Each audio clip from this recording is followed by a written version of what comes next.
బైబిల్లో 5 వివాహాలు. అందులో ఉన్నటువంటి ఆత్మీయ అర్థాలు మీరు అర్థం చేసుకోండి. నేను కేరళలో ప్రసంగం చేస్తే చాలా వేగంగా మాట్లాడగలుగుతాను, ఎందుకంటే ట్రాన్స్లేషన్ ఉండక్కర్లేదు కనుక.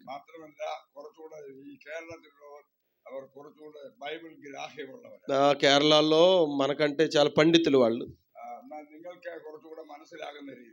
ఎందుకంటే మనం పామరులం కదా, మనకేం అర్థం కాదని. అందుకనే నేను చాలా నెమ్మదిగా మాట్లాడతాను. మీరు వాటిని జాగ్రత్తగా మనసులో దాచుకోండి.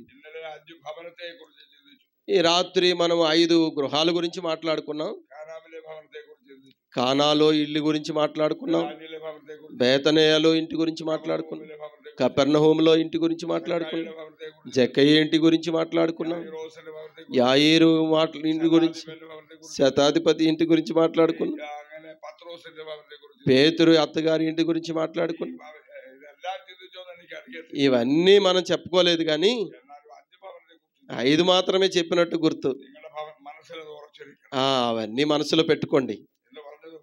అలాగే ఈరోజు కూడా 5 వివాహాల గురించి మాట్లాడుకుంటాం.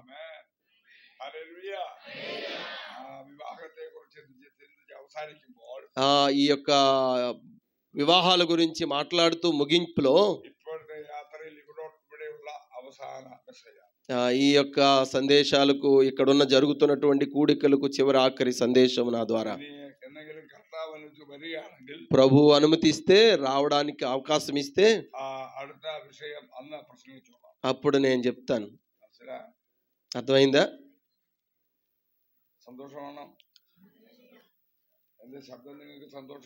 నా స్వరం మీకు సంతోషంగా ఉందా?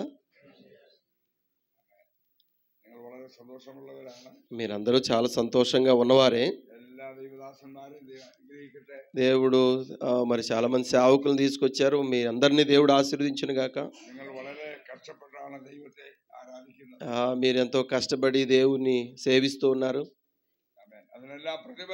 దేవుడు దానికి ప్రతిఫలం దేవుడు ఇస్తాడు.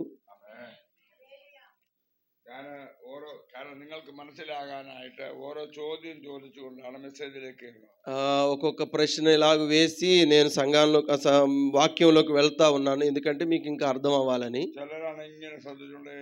మీరు ఇంకా కొందరు చాలా అశ్రద్ధగా ఉన్నారు, వారు చాలా అశ్రద్ధగా కూర్చున్నారు. వారందరూ ప్రసంగం వింటూ ఉన్నారేమో, శరీరం ఇక్కడ ఉంది, ఒక మనసు ఎక్కడో ఉంది. అలాగా కూడదు, అలా కూడదు. శరీరము మనస్సు కూడా ఇక్కడే కావాలి, ఇక్కడే చూపించండి. అప్పుడే ఈ యొక్క సందేశం మీకు ఆశీర్వాదకరంగా ఉంటది. స్తోత్రం. నేను ఒక ప్రశ్న మీకు వేస్తానండి. మొట్టమొదట బైబిల్లో వివాహము ఎక్కడ జరిగింది?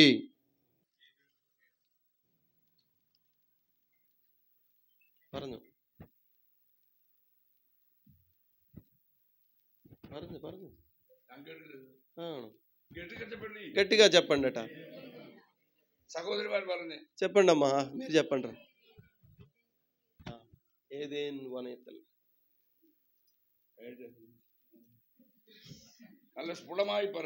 గట్టిగా చెప్పండి, స్పష్టంగా చెప్పండి, అనుమానం లేకుండా చెప్పండి. കേരളത്തിലാണെങ്കിൽ അപ്പോഴേ നല്ല, ഞാൻ ചോദ്യം ചോദിച്ചു കഴിഞ്ഞാൽ അപ്പോഴേ നല്ല വേഗത്തിൽ അവർ ആൻസർ പറയും. కేరళలో అయితే నేను అడగగానే వెంటనే గట్టిగా చెప్తారట. എൻ്റെ സഭയിൽ ഞാൻ പ്രസംഗിക്കാൻ വാക്യം എടുക്കുന്നതിന് മുമ്പേ విషయం പറഞ്ഞാൽ എൻ്റെ విశ్వాసిകൾ వాక్యం എടുത്തിരിക്കും. నేను అక్కడ విషయం చెప్పగానే దానికి తగినటువంటి వాక్యాలు వాళ్ళే చెప్తారు. ഞാനൊരു విషయం പറഞ്ഞാൽ ఆ వాక్యం ఎక్కడాണെന്ന് బైబిల్లో അവർ പറയും. పలానా విషయం అని చెప్పగానే వారు పలానా దగ్గర ఉంది వాక్యం అని ముందే చెప్తారు. సహోదరులు అయితే చాలా త్వరగా ఉంటారు. కొంతమంది అంటే మా సంఘంలో ఎక్కువ మంది వృద్ధాప్యంలో ఉన్నవారు. యవనస్తులందరూ వేరు వేరు దేశాలకు పోయారు, అందుకనే ఎక్కువ మంది వృద్ధాప్యంలో ఉన్నవారు సంఘంలో ఉంటున్నారు. మొట్టమొదటి వివాహం చెప్పండి, ఏదేను తోటలో. గట్టిగా చెప్పండి. ఆ వివాహం నడిచి కొడుతున్నారా? ఆ వివాహము లేదా ఆ పెళ్లి ఎవరు చేశారు? ఎవరు చేశారు? ఎవరికి చేశారు? ఆయన వివాహం నడిచి కొడుతుంది. ఎవరు ఆ యొక్క వివాహాన్ని జరిగించారు? చెప్పండి. దైవం. ఆయన యొక్క వివాహం ఎవరిది? ఎవరిది ఆ వివాహం?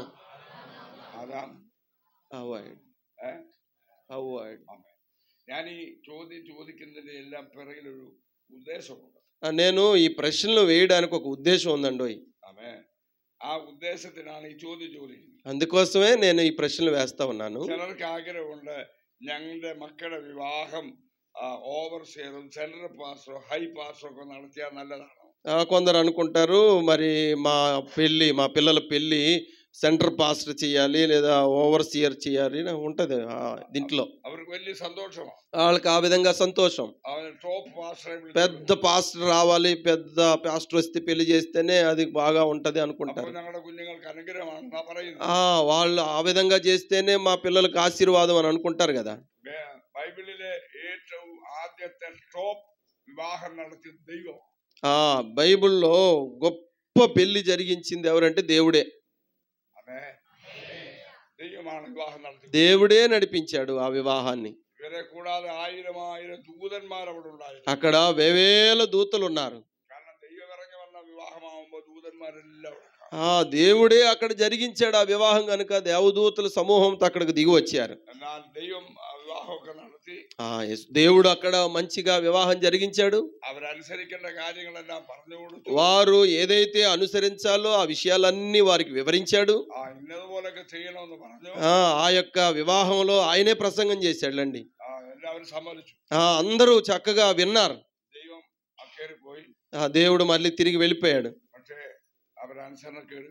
కానీ ఆయన చెప్పిన ప్రసంగం ఫలించలేదు. ఆ ఇల్లు, ఆ కుటుంబం చెక్కముక్కలైపోయింది.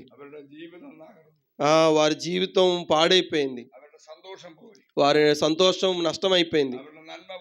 వారి మేలన్నీ పోయాయి. ఇప్పుడు దేవునికి వారు సమీపంగా రావడానికి, దగ్గరగా రావడానికి భయం. దేవుడు దిగి వచ్చినప్పుడు ఆదాము ఎక్కడో దాక్కోవడానికి పారిపోయాడు. ఒక చెట్టు చాటును దాక్కున్నాడు. హవ్వేమో ఇంకొక దగ్గరికి ఇంకో చెట్టు వెతుక్కుంది. దేవుడు వారిని పిలుస్తూ ఉన్నాడు. ఆదామా నువ్వు ఎక్కడున్నావు అని ఆయన పిలిచాడు. ఎందుకంటే దేవునితో వారికి ఉన్నటువంటి సంబంధాన్ని వారు తెంచుకున్నారు. ఎవరు వివాహం జరిగించినా దేవుని యొక్క వాక్యమును అనుసరించకపోతే మీ కుటుంబ జీవితం సరిగా ఉండదు. అర్థమైందా?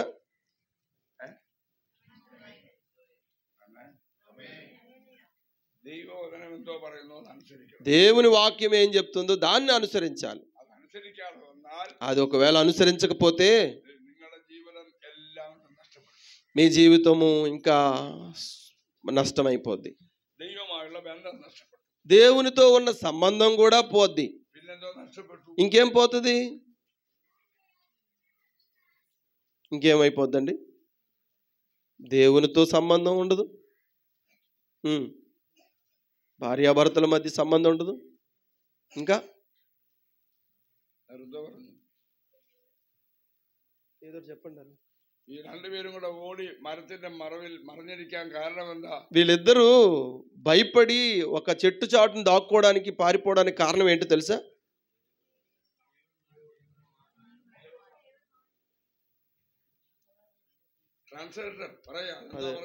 ദൈവത്തിന്റെ വാക്ക് കേട്ടാത്തത് കൊണ്ട് അവരെന്താ പോയി മറന്നു? വാക്ക് കേൾക്കാഞ്ഞതുകൊണ്ട് ഇവര് പോയി വാക്ക് കേൾക്കാഞ്ഞതുകൊണ്ടാണ് അവരവിടെ ഇരുന്നോണ്ട് എന്താ പറഞ്ഞേ? ആദാം പറഞ്ഞത്. ఆదాం ఏమన్నాడు? ఆదామా నువ్వు ఎక్కడున్నావంటే ഞാൻ ഭയപ്പെട്ട്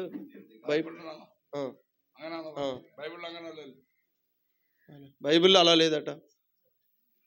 ഭയപ്പെടി ദാക്കുന്നാണ് നഗ്നരായി. അതാ പറയുന്നത്. അവര് പറഞ്ഞു. അതാ കറക്റ്റ്. ഓക്കെ, ട്രാൻസ്ലേറ്റർ അങ്ങോട്ട് ശരിയാകുന്നില്ല. ఆదాము హవ్వ പറയുകയാണ്, ఆదాము హవ్వలు అంటున్నారు, ഞങ്ങൾ నగ్నరాగుകൊണ്ട് మేము దిగంబరులుగా ఉన్నాము గనుక ഞങ്ങൾ ఒളിచిరిക്കുന്നു, మేము మీ దగ్గరికి రాలేకపోతున్నాము అని అన్నారు. హల్లెలూయా. హల్లెలూయా.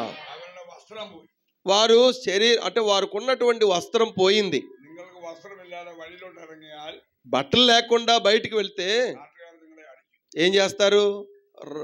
4 రాళ్ళు వచ్చి కొడతారు. നമ്മളിവിടെ ധൈര്യമായിട്ട് ഇരിക്കുന്നതിന്റെ കാരണം, ఇక్కడ మనం ధైర్యంగా నిలబడడానికి కారణం നമുക്ക് വസ്ത്രം ഉള്ളതുകൊണ്ട്. మనకు శరీరం మీద వస్త్రం ఉంది కనుక. അന്ന് ആദാം ഹവ്വയും ധരിച്ച വസ്ത്രം എന്തായിരുന്നു? వాళ్ళు ఆదామావులు ఏం బట్టలు ధరించుకున్నారు? പള്ളി സഹോദരിമാര് പറ, എല്ലാരും പറയണം. చెప్పండి చెప్పండి. మహిమ వస్త్ర, మహిమ వస్త్రం, తేజസ്സിന്റെ వస్త్రం, మహిమ కలిగిన వస్త్రాన్ని వారు కలిగి ఉన్నారు. അവര് പാപം ചെയ്യാതിരുന്നായിരുന്നെങ്കിൽ ഇന്നും നമുക്ക് ആ മഹിമ വസ്ത്രം ധരിക്കാം. వారు పాపం చేయకుండా ఉండుంటే మనం కూడా మహిమ వస్త్రాలతో ఇప్పుడు ఉండేవాళ్ళం. ഈ വസ്ത്രത്തിന് എത്ര രൂപയാ ചെലവഴിക്കുന്നത്? ఈ బట్టలకి ఎంత డబ్బు ఖర్చు పెడుతున్నాం మనం? എന്തെല്ലാം പേരിലാണ് വസ്ത്രം അറിയപ്പെടുന്നത്. ఇప్పుడు ఉన్నటువంటి వస్త్రాలకు రకరకాలైనటువంటి పేర్లు మనం చూస్తున్నాం కదా. കേരളത്തിൽ ഒരു നല്ല തുണിക്കട ഉദ്ഘാടനം ചെയ്താൽ അന്ന് സഹോദരിമാരിച്ച് അവൾക്ക്, ఏదైనా కేరళలో ఒక పెద్ద షాప్ ఓపెన్ చేస్తే ఆ స్త్రీలందరూ పరిగెట్టి అందులోకి వెళ్తారు. അവിടുത്തെ ഏറ്റവും കൂടുതൽ വസ്ത്രം മേടിക്കുന്നത് സ്ത്രീകളാണ്. ఎక్కువగా స్త్రీలే ఈ బట్టలు కొంటా ఉంటారు. ആമേൻ. ഹല്ലേലൂയ. സ്ത്രീകൾ వస్త్రం మేడిచి కూട്ടുകയാണ്. ఎక్కువగా స్త్రీలే ఈ యొక్క బట్టలు కొనుక్కుంటూ ఉంటారు. ఆమేన్. హల్లెలూయ. അതിന്റെ കാരണം ഹവ്വ പാപം ചെയ്തു. దానికి కారణం ఏమో హవ్వ పాపం చేసిన కారణాన్ని బట్టి. సరే, അല്ല ഒന്നുമില്ല, ചിരിക്ക് വന്നു. ഞങ്ങൾ ഈ വിഷയത്തിന് ചിരി വന്നു. ഏത് വിഷയത്തിന്? അതെ, ഹവ്വ പാപം ചെയ്തുകൊണ്ട്. ഹല്ലേലൂയ. അപ്പോൾ മനുഷ്യൻ നഷ്ടപ്പെട്ട കാര്യം, మనిషి అంటే నష్టమైపోవడానికి కారణం, ഒന്നാമത്തെ കാര്യം మొదటిది ദൈവമായുള്ള കൂട്ടായ്മ നഷ്ടപ്പെട്ടു, దేవునితో ఉన్న సహవాసం పోయింది. രണ്ടാമത്തെ കാര്യം రెండోది തേജസ്സിന്റെ വസ്ത്രം നഷ്ടപ്പെട്ടു, వారి కలిగి ఉన్న మహిమ వస్త్రం పోయింది. മൂന്നാമത്തെ കാര്യം మూడోది നിങ്ങൾക്കറിയാവുന്ന കാര്യം പറയണം. చెప్పండి, మీకు తెలిసిందే చెప్పండి. ഇവിടെ ഇരിക്കുന്ന ആർക്കും പറയാം. ఎవరైనా చెప్పండి. നിങ്ങൾ പറയത്തില്ലേ, ഞാൻ പറയാം. మీరు చెప్పకపోతే నేను చెప్తానులేండి. ആമേൻ. ఏదెన్ తోట నష్టപ്പെട്ടു, వారికి ఉన్నటువంటి ఏదేను తోట వారు పోగొట్టుకున్నారు. ശരിയാണോ? అంతేనా కాదా? അവരെ പുറത്താക്കി, వారు బయటకు నెట్టివేయబడ్డారు. അവർ വീണ്ടും ആ തോട്ടത്തിലേക്ക് കയറാതിരിക്കാൻ, వారు ఆ యొక్క తోటలోనికి మళ్ళెప్పుడూ ప్రవేశించకుండా ఉండడానికి ദൈവത്തിന്റെ ദൂതന്മാരെ, దేవుడు తన దూతలను ദൈവത്തിന്റെ അഗ്നിജ്വാലയുടെ വാളുമായി, ఆ యొక్క ఖడ్గజ్వాలలతో അവരെ കാവൽ అక్కడ కాపలా ఉంచాడు. ഇപ്പോഴും അങ്ങനെ നിർത്തിയിരിക്കുക. ఇప్పుడు కూడా అలాగే ఉంది అది. అవునా కదా? ഹല്ലേലൂയ. ఆమేన్. ദൈവം കൊടുത്ത മനോഹരമായ ഏദൻ തോട്ടം, వారికి ఒక అద్భుతమైనటువంటి ఆ యొక్క ఏదేను తోటను దేవుడు వారికి ఇచ్చాడు. അവൻ ഓരോരുത്തർ അഭിപ്രായപ്പെടുന്നത് ആ ഏദൻ തോട്ടം എന്ന് പറയുന്ന ഒരു ഭൂമി മുഴുവനും ഉണ്ട്. కొందరు అంటారు భూమి అంతటా కూడా అది వ్యాపించి ఉంది అని అంటారు. അത് വലിയൊരു അല്ലാതെ ഒരു ജില്ല മാത്രമല്ല, అది ఒక జిల్లాకు సంబంధించి ఒక్క స్థలంలో ఉండింది కాదు, అది మొత్తం యూనివర్సల్ గా అంటే ప్రపంచవ్యాప్తంగా వ్యాపించి ఉంది అని అంటారు. അവിടെയാണ് ദൈവം ഏദൻ തോട്ടം സൃഷ്ടിച്ചത്. అక్కడే ఆయన ఏదేను తోటను సృష్టించాడు. അവിടെ ദൈവം മനുഷ്യന് കൊടുത്തു, దేవుడు మనిషిని అక్కడ నిలబెట్టాడు. അന്ന് അവരുടെ ആഹാരം എന്തായിരുന്നു? వారు ఆ దినాల్లో తినే ఆహారం ఏంటి? ചപ്പാത്തിയാണോ? చపాతీయా? ഇഡ്ഡലിയോ? ఇడ్లీయా? ചപ്പാത്തി ദോശയാണോ?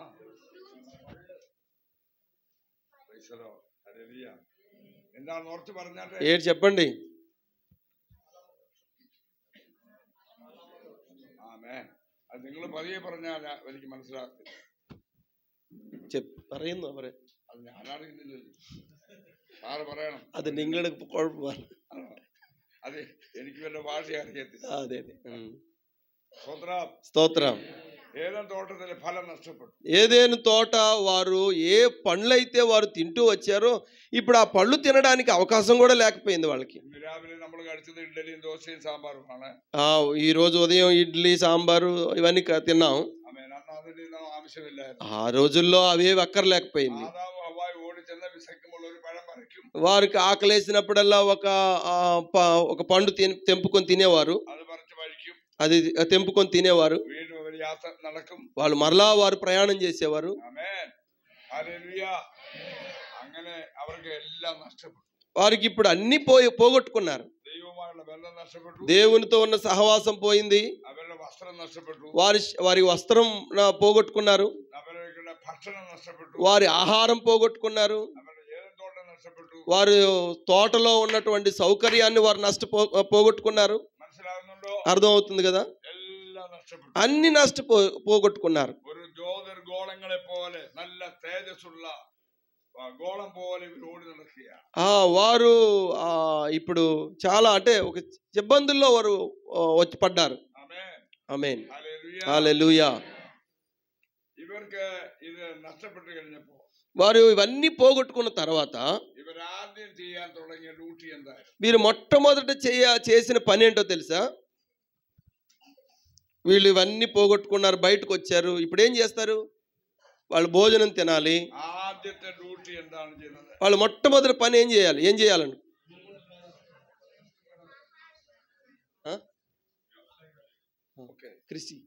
కృషి చేయి. కృషికి ముంబే దానికి అంటే దైవం తోటത്തിൽ വരുന്നതിന് മുമ്പേ ദൈవం തോട്ടത്തിൽ വരുന്നതിന് മുമ്പേ ഇവർ രണ്ടുപേരും കൂടെ ഒരു കാര്യം ചെയ്യുന്നു. ఆయన అంటే వీళ్ళిద్దరూ దేవుడు తోటలోనికి రాక మునిపే వీళ్ళిద్దరు ఏం చేశారో తెలుసా? వస్త్రం ఉండాలి. వాళ్ళకు వాళ్ళే బట్టలు తయారు చేసుకున్నారు ఈ యొక్క ఆకులతో. మొట్టమొదటి వారు చేసిన పని ఏంటంటే వారి దిగంబరత్వాన్ని కప్పుకునే ప్రయత్నం చేశారు. వినండి జాగ్రత్తగా మీరు అర్థం చేసుకోండి. ఇవి దేవునికి మానవునికి ఉన్నటువంటి సంబంధం ఎప్పుడైతే తెగిపోయిందో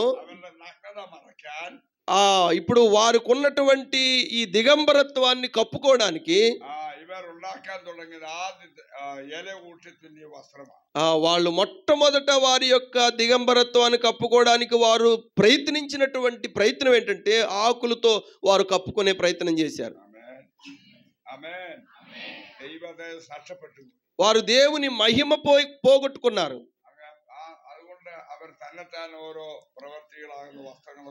అప్పుడు వారి మహిమను పోగొట్టుకున్నారు కదా, ఇప్పుడు దానికి బదులుగా ఏదో ఒక రకంగా వారి దిగంబరత్వాన్ని కప్పుకోవడానికి వారు ఈ విధంగా ఆకులు చుట్టుకున్నారు.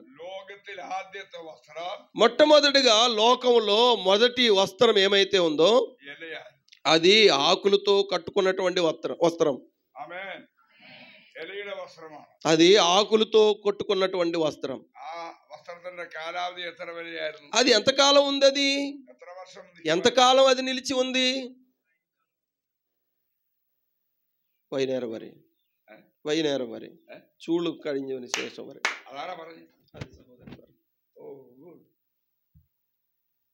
സഹോദരന്മാരെ, ആ വസ്ത്രം സൂര്യൻ വൈകുന്നത് വരെ అది సూర్యుడు అస్తమించినంత వరకు అంటే ఉంది, అది అంతే. అది കഴിയുമ്പോൾ അടുത്ത ദിവസം ఆ తర్వాత మళ్ళీ వేరే వస్త్రం ఉండాలి, మళ్ళీ వేరేది. ఎందుకంటే ఎండకి ఎండిపోతాయి. వీണ്ടും సూర్యుడు అస్తమిക്കുമ്പോൾ మళ్ళీ సూర్యుడు ఉదయించి అస్తమించే లోపు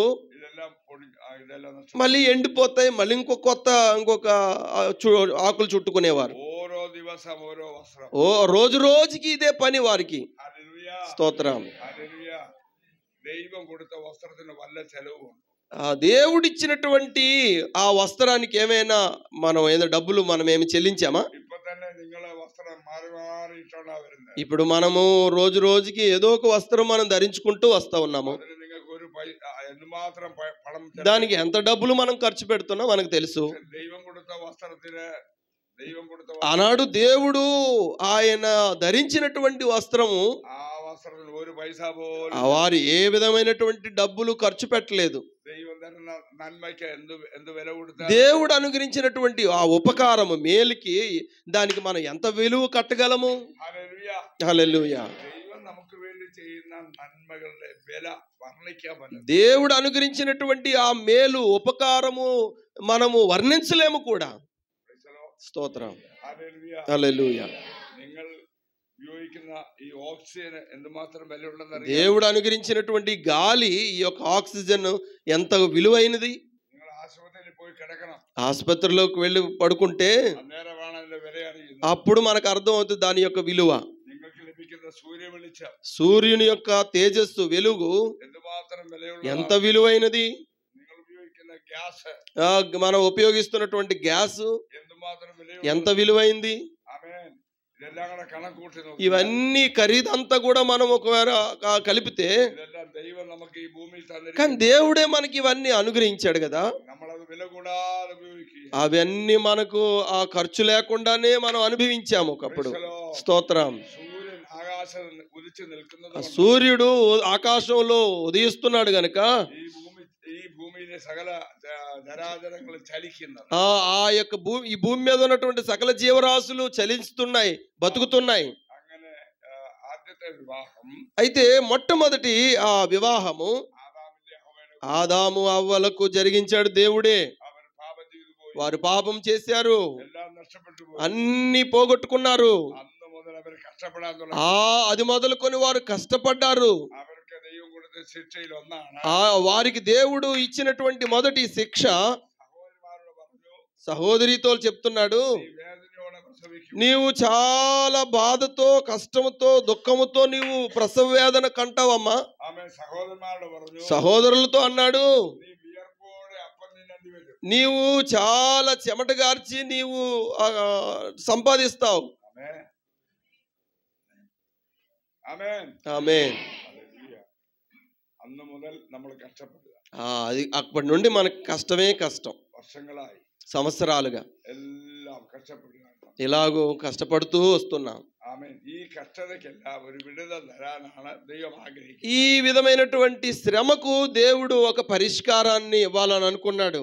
ആര് ദൈവത്തെ അനുസരിക്കാതെ പോകുന്നു അവരെല്ലാം ദൈവം ശിക്ഷിക്കും. ఎవరు దేవుని వాక్యానికి అవిధేయత చూపుతారో వారిని శిక్షిస్తాడు. ആമേൻ. ഇനി രണ്ടാമത്തെ വിവാഹം പറയും. రెండో వివాహాన్ని నేను మీకు చెప్తాను. చెప్పండి. చెప్పండి, మీరు చెప్పండి. రెండో వివాహం ఎక్కడ?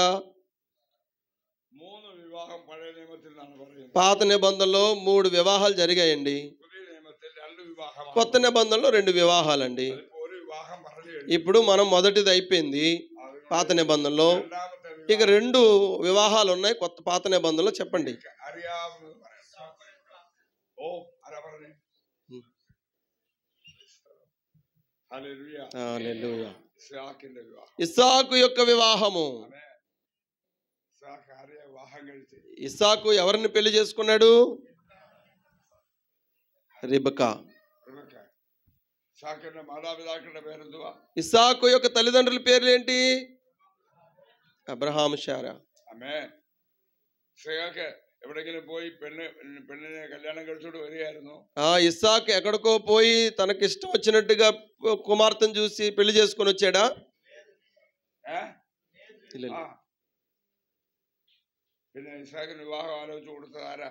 ఎవరు ఈ ఇస్సాకు పెళ్లి చేసుకోవాలని ఆలోచించి ఎవరు తన కొరకు పెళ్లి కుమార్తెను తీసుకొచ్చారు లేదా సిద్ధపరిచారు? എലിയാസർ. ഇതെല്ലാം നിങ്ങൾക്കറിയാം. ఇదంతా మీకు తెలుసు. നിങ്ങൾ മിണ്ടാതിരിക്കുക. మీరు మౌనంగా ఉంటున్నారు అంతే. നിങ്ങളുടെ പാസ്റ്റർ ഇങ്ങനെ പ്രസംഗിച്ചു പോകും, നിങ്ങൾ മിണ്ടാതിരിക്കും. మీ- ഞാൻ അങ്ങനല്ല, ചോദ്യം ചോദിച്ചു. మరి ఇలాగ ప్రశ్నలు వేస్తేనే మీలో ఉన్న విషయాలు వస్తాయి. Praise the Lord. Hallelujah. ഞാൻ ഇതിനകത്തെ ഓരോ ക്വസ്റ്റ്യൻ ചോദിക്കും. నేను చాలా ప్రశ్నలు వేస్తూ ఉంటాను. നിങ്ങൾക്ക് പലതും മനസ്സിലാകുന്നുണ്ടോ എന്ന് അറിയാനായി ചോദിക്കും. ఇవన్నీ మీకు ఎంతవరకు అర్థమవుతుందని తెలుసుకోవడానికి. നിങ്ങൾ ബൈബിൾ വായിക്കുന്നുണ്ടോ എന്ന് അറിയണം. బైబిల్ మీరు చదువుతున్నారు లేదో అర్థం అవడానికి. അബ്രഹാമിന്റെ വീട്ടിലെ വേലക്കാരനാണ് എലിയാസർ. అబ్రహాము యొక్క ఇంటిలో మరి ప్రముఖమైనటువంటి పనివాడు ఎలియాజరు. എലിയാസറോട് പറഞ്ഞു, പറഞ്ഞു ఎలియాజరుతో చెప్పాడు, എന്റെ മകനൊരു പെൺകുട്ടിയെ నా വേണം. కుమార్తె కొరకు ఒక కుమార్తె, పెండ్లి కుమార్తె కావాలి, നീ തെരഞ്ഞെടുത്തോണ്ട് വരണം. నీవే సిద్ధపరిచి నీవే నీవు అంటే నువ్వు ఎంపిక చేసుకొని తీసుకురావాలి. എല്ലാവരും ഇങ്ങോട്ട് ശ്രദ്ധിക്കുക. అందరూ వినండి, ఇటు చూడండి. ഞാൻ നിങ്ങളോട് ചോദ്യം ചോദിക്കാം. నేను మళ్ళీ ప్రశ్న వేస్తాను. നിങ്ങളുടെ ആളുടെ പേര് എനിക്കറിയത്തില്ല, మీ పేరు నాకు తెలీదు. അല്ലെങ്കിൽ ഞാൻ ഇങ്ങനെ ഓരോരുത്തരുടെ പേര് ചോദിച്ചു. ఒక్కొక్కరి పేరు పిలిచి అడిగేవాడిని, కానీ എലയാസർ ഈ പെൺകുട്ടിയെ അന്വേഷിച്ച് പോകുമ്പോൾ എത്ര ഒട്ടകം കൊണ്ടാണ് പോയത്? ఎలియాజరు ఆ పెండ్లి కుమార్తె కొరకు బయలుదేరినప్పుడు ఎన్ని ఒంటెలతో ఆయన బయలుదేరాడు?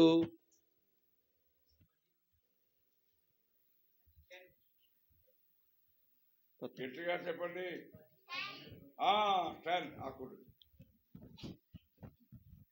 ఆమె 10 ఒట్టం ఉండబోయే 10 ఒంటెలను తీసుకొని వెళ్ళాడు. ഇതിനെല്ലാം ആത്മീയ അർത്ഥങ്ങളുള്ള, ఇవన్నీ ఆత్మీయ అర్థాలు ఉన్నాయి. ഇതെല്ലാം പറഞ്ഞു പറഞ്ഞു പോകുമ്പോ സമയം, ఇవన్నీ చెప్తే సమయం లేదు. അങ്ങനെ 10 ഒട്ടകവുമായിട്ട് പോയി 10 ఒంటెలను తీసుకొని వెళ్ళాడు. ഈ എലയാസർ ഒരു കിണറിന്റെ കരയിൽ ചെന്നു. ఎలియాజరు ఒక నూతి దగ్గరికి వెళ్ళాడు. അവിടെ നിന്ന് പ്രാർത്ഥിച്ചു. ఆ నూయి దగ్గర ప్రార్థన చేశాడు. അവൻ എന്താ പ്രാർത്ഥിച്ചത്? ఏం ప్రార్థన చేశాడు? ദൈവമേ, എനിക്ക് കുടിക്കാൻ വെള്ളം ചോദിക്കുമ്പോൾ దేవా, నేను నీళ్లు అంటే తాగడానికి నీళ్లు ఎవరినైతే అడుగుతానో, എന്റെ 10 ഒട്ടകങ്ങൾക്ക് വെള്ളം കോരി నా యొక్క 10 ఒంటెలకు ఎవరు నీళ్ళు ఇస్తారో ആ പെൺകുട്ടി ആയിരിക്കട്ടെ. ఆ కుమార్తె నా యొక్క యజమానుని యొక్క కుమారునికి వివాహం అంటే భార్యగా ఉండాలనుకుంటున్నాను. ആമേൻ. ഹല്ലേലൂയ. హల్లెలూయా.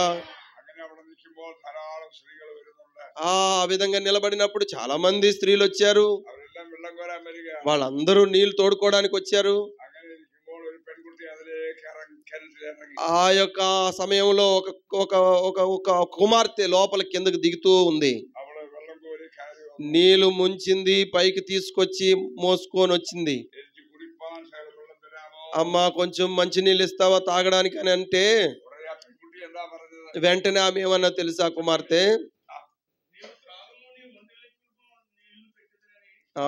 బాబు, మీరు మాత్రమే కాదు, మీకు కూడా నేను నీళ్లు పోస్తాను, మీ ఒంటెలకు కూడా నీళ్లు పోస్తానయ్యా అనింది. ഈ സഹോദരിമാരെന്താ മൗനമായിരിക്കുന്നത്?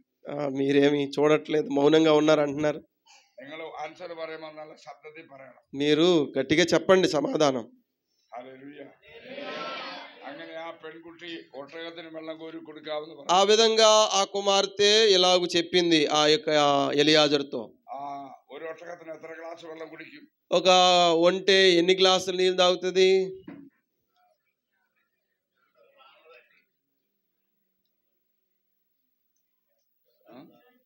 എന്താ അവര് പറയുന്നത്? ഒത്തിരി വെള്ളം, ആമേൻ. ഗ്ലാസുകളല്ല, ഒത്തിരി. ഹല്ലേലൂയ. ആ മുഴുവൻ ഒട്ടകത്തിനും അവർ വെള്ളം കോരിക്കൊടുത്തല്ല, ഇറങ്ങി കൊടുത്തു. ఆమె అంటే ఇలాగా తోడడం కాదు, కిందకు దిగాలి, మళ్ళీ అది ముంచాలి, తీసుకొని పైకి ఎక్కాలి, పొయ్యాలి. അന്ന് വൈകുന്നത് വരെ അവിടുന്ന് വെള്ളം. ఆమె సాయంత్రం వరకు ఈ పనిలోనే ఉండిపోయింది. Praise the Lord. స్తోత్రం. ഈ 10 ഒട്ടകം ദീർഘദൂര യാത്ര ചെയ്താണ് വരുന്നത്. ఇవి చాలా దూరం ప్రయాణం చేసి వచ్చాయి గనుక బాగా అలిసిపోయాయి. ആമേൻ. ആ ഒട്ടകങ്ങൾക്കെല്ലാം വെള്ളം കോരി കൊടുക്കാതെ കൊച്ചു കാര്യമാണ്. చిన్న పని కాదు ఈ యొక్క 10 ఒంటెలకు నీళ్లు పోయడం అనేది. 10 ഒട്ടകമുള്ള വീട്ടിൽ നിങ്ങളെ കെട്ടിച്ചു വിടാൻ നിങ്ങൾക്ക് സന്തോഷമാണോ? ఒక 10 ఒంటెలు మీ ఇంటికి ఒకవేళ కట్టిస్తే వాటిని అంటే ఆలనా పాలన చూడడానికి మీకు సంతోషమా? ഹല്ലേലൂയ. ഈ സ്വിച്ച് ഇവിടൊക്കെ ആണെങ്കിൽ ബട്ടൺ അമർത്തിയാലും അടുക്കളയിൽ വെള്ളം വരും. ఇక్కడ ఏముంటదంటే ఇలా బటన్ నొక్కగానే నీళ్ళు వస్తాయి, మోటార్. അന്നങ്ങനല്ല. ఆ రోజుల్లో అలా కాదు కదా. ഇവിടെ കുളത്തിൽ ഇറങ്ങി ఈమెము నూతు లోపలికి దిగింది, പിന്നെ വെള്ളം കോരി మోసుకొని వచ్చింది, വീട്ടിൽ കൊണ്ടുപോകണം. ఇంటికి తీసుకుని వెళ్ళాలి. ഹല്ലേലൂയ. స్తోత్రం. എല്ലാവരും ഇവിടെ ശ്രദ്ധിക്കാം. వినండి, అందరూ వినండి. ഏറ്റവും ഗൗരവമായ കാര്യം, చాలా చాలా ప్రాముఖ్యమైన విషయం ఏంటంటే, ഈ പെൺകുട്ടിയെ കണ്ടപ്പോൾ സന്തോഷമായി. ఈ కుమార్తెను చూడగానే ఆయన చాలా సంతోషించాడు. പിന്നെ പ്രാർത്ഥിച്ച് കഴിഞ്ഞപ്പോൾ ഈ പെൺകുട്ടി കണ്ണിന്റെ മുമ്പിൽ വന്നു. അവളാണ് വെള്ളം കോരി കൊടുത്തത്. తాను ప్రార్థన చేసినట్టుగానే అన్ని జరుగుతూ ఉన్నాయి. ఈమె వచ్చింది, ఇదంతా జరిగిస్తుంది. വെള്ളം കോരി കൊടുത്തപ്പോൾ నీళ్లు ఆమె తీసుకొని వచ్చిన తర్వాత, ഇനി നിങ്ങൾ ആൻസർ പറയുന്നെങ്കിൽ ഉറച്ചു പറയണം. మీరు ఇప్పుడు సమాధానం చెప్పాలనుకుంటే గట్టి చెప్పండి. ആമേൻ. നിങ്ങളെ ഓരോരുത്തരെയും ഞാൻ ചോദിക്കും. మీరు ఒక్కొక్కరిని అడుగుతాను. ഈ പെൺകുട്ടി വെള്ളം കോരി കൊടുത്തതിന് എലയാസർ ഒരു ടിപ്പ് കൊടുത്തു. ടിപ്പ് ఎలియాజరు మరి ఈమెకి నీళ్లు బాగా అంటే కష్టపడి ఇచ్చింది కదా, అప్పుడు దానికి ఒక చిన్న సన్మానం బహుమానం ఇచ్చారు.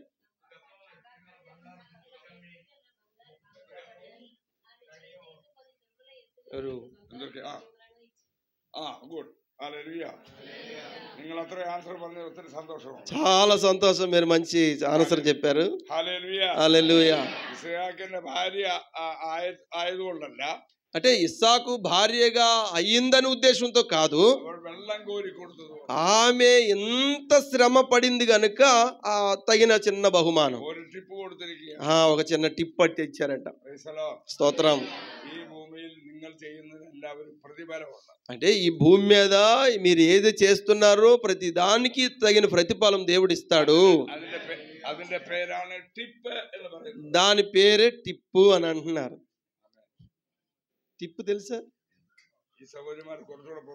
కొంచెం వెనక్కి వెళ్ళండిరా.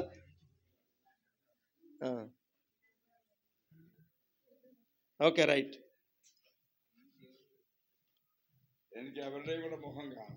మీ ముఖాలు చూడాలి నేను, అందుకని అలా ఉండు. రైట్.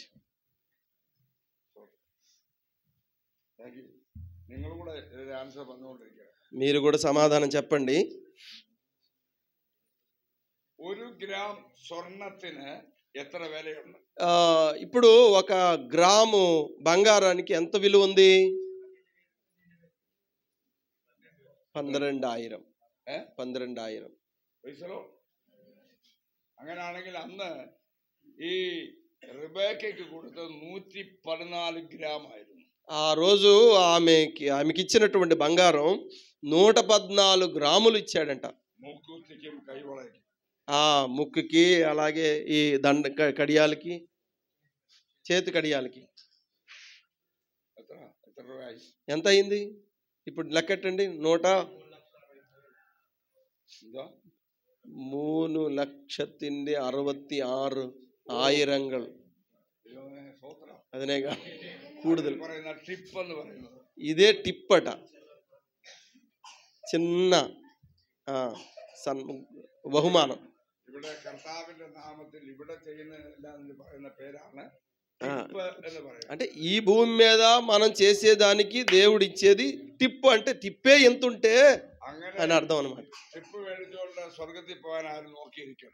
మీరు ఏదో టిప్పు పొందాం కదా అని చెప్పి మనం పరలోకానికి వెళ్ళిపోతామని కాదు. దాని వెనకాల ఇంకొక ఆశీర్వాదం ఉంది. అది ఎప్పుడంటే ఆ వివాహం కొరకు సిద్ధపడినప్పుడు దొరికేది.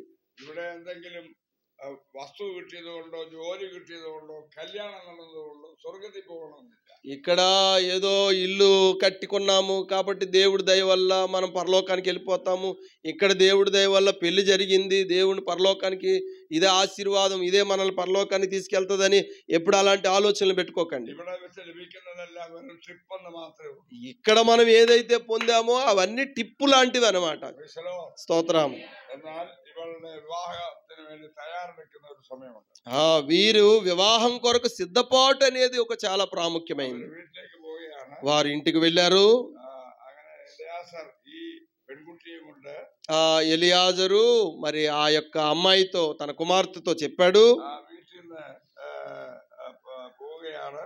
వారు అందరూ అంటే ఇప్పుడు ఇక్కడ నూత్ దగ్గర నుండి ఇంటికి వెళ్ళారు, అమ్మాయి ఇంటికి.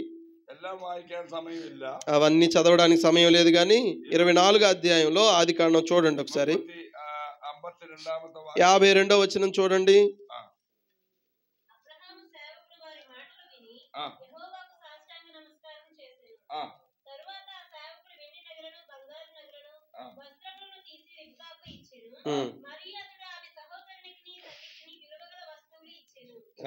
చాలు చాలు. హల్లెలూయా. ఇక్కడ రెబెకాకు మళ్ళీ కొన్ని ఇచ్చాడు చూడండి. వెండి ఆభరణం. ఇప్పుడు ఇంతకు టిప్ ఇచ్చాడు, అది అయిపోయింది. ఇప్పుడు ఇక్కడికి వచ్చిన తర్వాత వెండి ఆభరణాలు, బంగారపు ఆభరణాలు, వెండి నగలు, బంగారు నగలు, వస్త్రములు ఆ, రెబెకాకు ఇచ్చెను. చెప్పండి హల్లెలూయా చెప్పండి. നീ ദൈവത്തെ സേവിക്കാൻ ഇറങ്ങിയാൽ దేవుణ్ణి ఆరాధించినటువంటి వారు, നീ യേശുക്രിസ്തുവാകുന്ന മണവാളന് വേണ്ടി നീ ഒരുങ്ങി యేసుక్రీస్తు అనే ఆ యొక్క పెండ్లి కుమారుని కొరకు సిద్ధపడినటువంటి వారు, അവൻ നിനക്ക് വേണ്ടി തരുന്ന കൃപാവരങ്ങളുടെ തേജസ്സേറിയ വസ്ത്രങ്ങളാണ്. ఆయన ఇచ్చే గొప్ప కృపావరములు అవి మహిమోన్నతమైనటువంటి వరాలు. అర్థమవుతుందా? ആ చెప్పండి చెప్పండి. ഹല്ലേലൂയ. നിങ്ങളിങ്ങനെ മനസ്സിലായി എന്ന് പറഞ്ഞു. అర్థమైందని చెప్తున్నారు. ആമേൻ. ഒരു ഇസ്ഹാക്കിന് വേണ്ടി എത്ര ലക്ഷം രൂപയുടെ വെള്ളിയാഭരണവും സ്വർണ്ണാഭരണവും എലയാസർ കൊണ്ടുവന്നു. చూడండి, ఒక పెండ్లి కుమారుని కొరకు నిమిత్తము ఆ పెండ్లి కుమార్తె కొరకు ఎలియాజరు ఎంత తీసుకొచ్చాడో చూడండి. ഹല്ലേലൂയ. അത്രയും വിലപ്പെട്ട വസ്തുക്കൾ കൊണ്ടാണ് എലയാസർ യാത്ര തിരിച്ചത്. ఇన్ని విలువైనటువంటి వస్త్రాలతో లేదా ఇన్ని విలువైనటువంటి ఆ బంగారము లేదా వెండి విలువైనటువంటి వాటితో ప్రయాణం చేసి ఎంతో దూరం ప్రయాణం చేసి వచ్చాడు. ഇതെല്ലാം ധരിച്ചുകൊണ്ട് തിരിച്ച് പോവുകയാണ്. ఇవన్నీ ధరించుకొని ఆమె తిరిగి మళ్ళా తనతో పాటు వెళ్ళింది. അങ്ങനെ പോകുന്ന വഴിയാത്രയിൽ వెళ్ళినటువంటి మార్గ మధ్యలో తల ఉయర్చి నోకి ఈ రెబెకా పైకి తల ఎత్తి చూశారు. అప్పుడు ఎక్కడున్నాడు ఇస్సాకు? పొలములో. క్రికెట్ ఆడుతున్నాడా?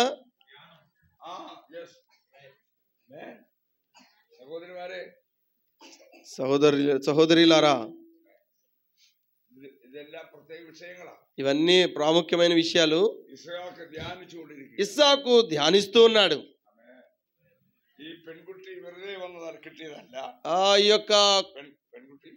ఈ యొక్క కుమార్తె ఊరికి రాలేదు. ఎలియాజరు ప్రార్థన ద్వారా వచ్చింది. ഒരു പെണ്ണിനെയോ ചെറുക്കനെയോ വേണമെങ്കിൽ ദൈവസന്നിധിയിൽ പ്രാർത്ഥിക്കണം. ఒక మరి పెండ్లి కుమార్తె కావాలి లేదా పెండ్లి కుమారుడు కావాలంటే దాని వెనకాతలు ఎంతో ప్రార్థన అవసరం. అప్పుడే దేవుడు మన కొరకు అన్ని సిద్ధపరిచే ఇవ్వగలుగుతాడు. మీ కంటికి ఏది నచ్చిందాన్ని నచ్చినోడిని ఏర్పాటు చేసుకోకూడదు.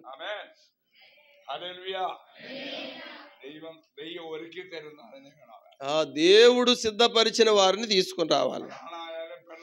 అది కుమార్తె అయినా కుమారుడైనా మీరు ప్రార్థన చేయాలి.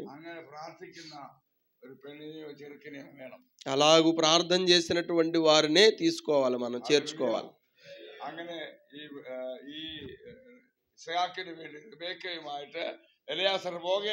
ఇస్సాకు కొరకు ఎలియాజరు ఎంతో ప్రయాణం చేసి వెళ్ళాడు తన కొరకు భార్య నిమిత్తం. ఏ మండపంలో వారి వివాహం జరిగించాడు చెప్పండి? ఎక్కడ? అబ్రహాం వీటిలోకి కొండు అన్నట్టు దానికి ఒక స్థలం ఉందండి. గుడారత్తే షారాయుడు గుడారత్తే కాదంట.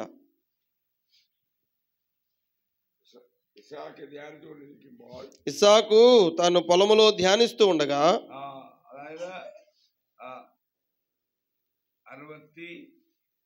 65-63 సాయంకాలమున ఇస్సాకు పొలములో ధ్యానింప బయలు వెళ్ళి కన్నులెత్తి చూచినప్పుడు ఒంటెలు వచ్చుచుండెను. రెబెకా కన్నులెత్తి ఇస్సాకును చూచి ఒంటె మీద నుండి దిగి మనలను ఎదుర్కొనుటకు పొలములో నడుచుతున్న ఆ మనుషుడు ఎవరనని దాసుని అడుగుగా అతడు ఇతడు నా యజమానుని కుమారుడని చెప్పాడు. వారి వివాహం ఎక్కడ జరిగిందంటే బయట పొలంలో జరిగింది. పెళ్ళి అయిపోయింది ఎక్కడంటే బయట ఎక్కడో పొలంలో కనిపించారు, కలుసుకున్నారు, పెళ్లి జరిగింది, ఇంటికి తీసుకొని వెళ్ళాడు. అర్థమైందా?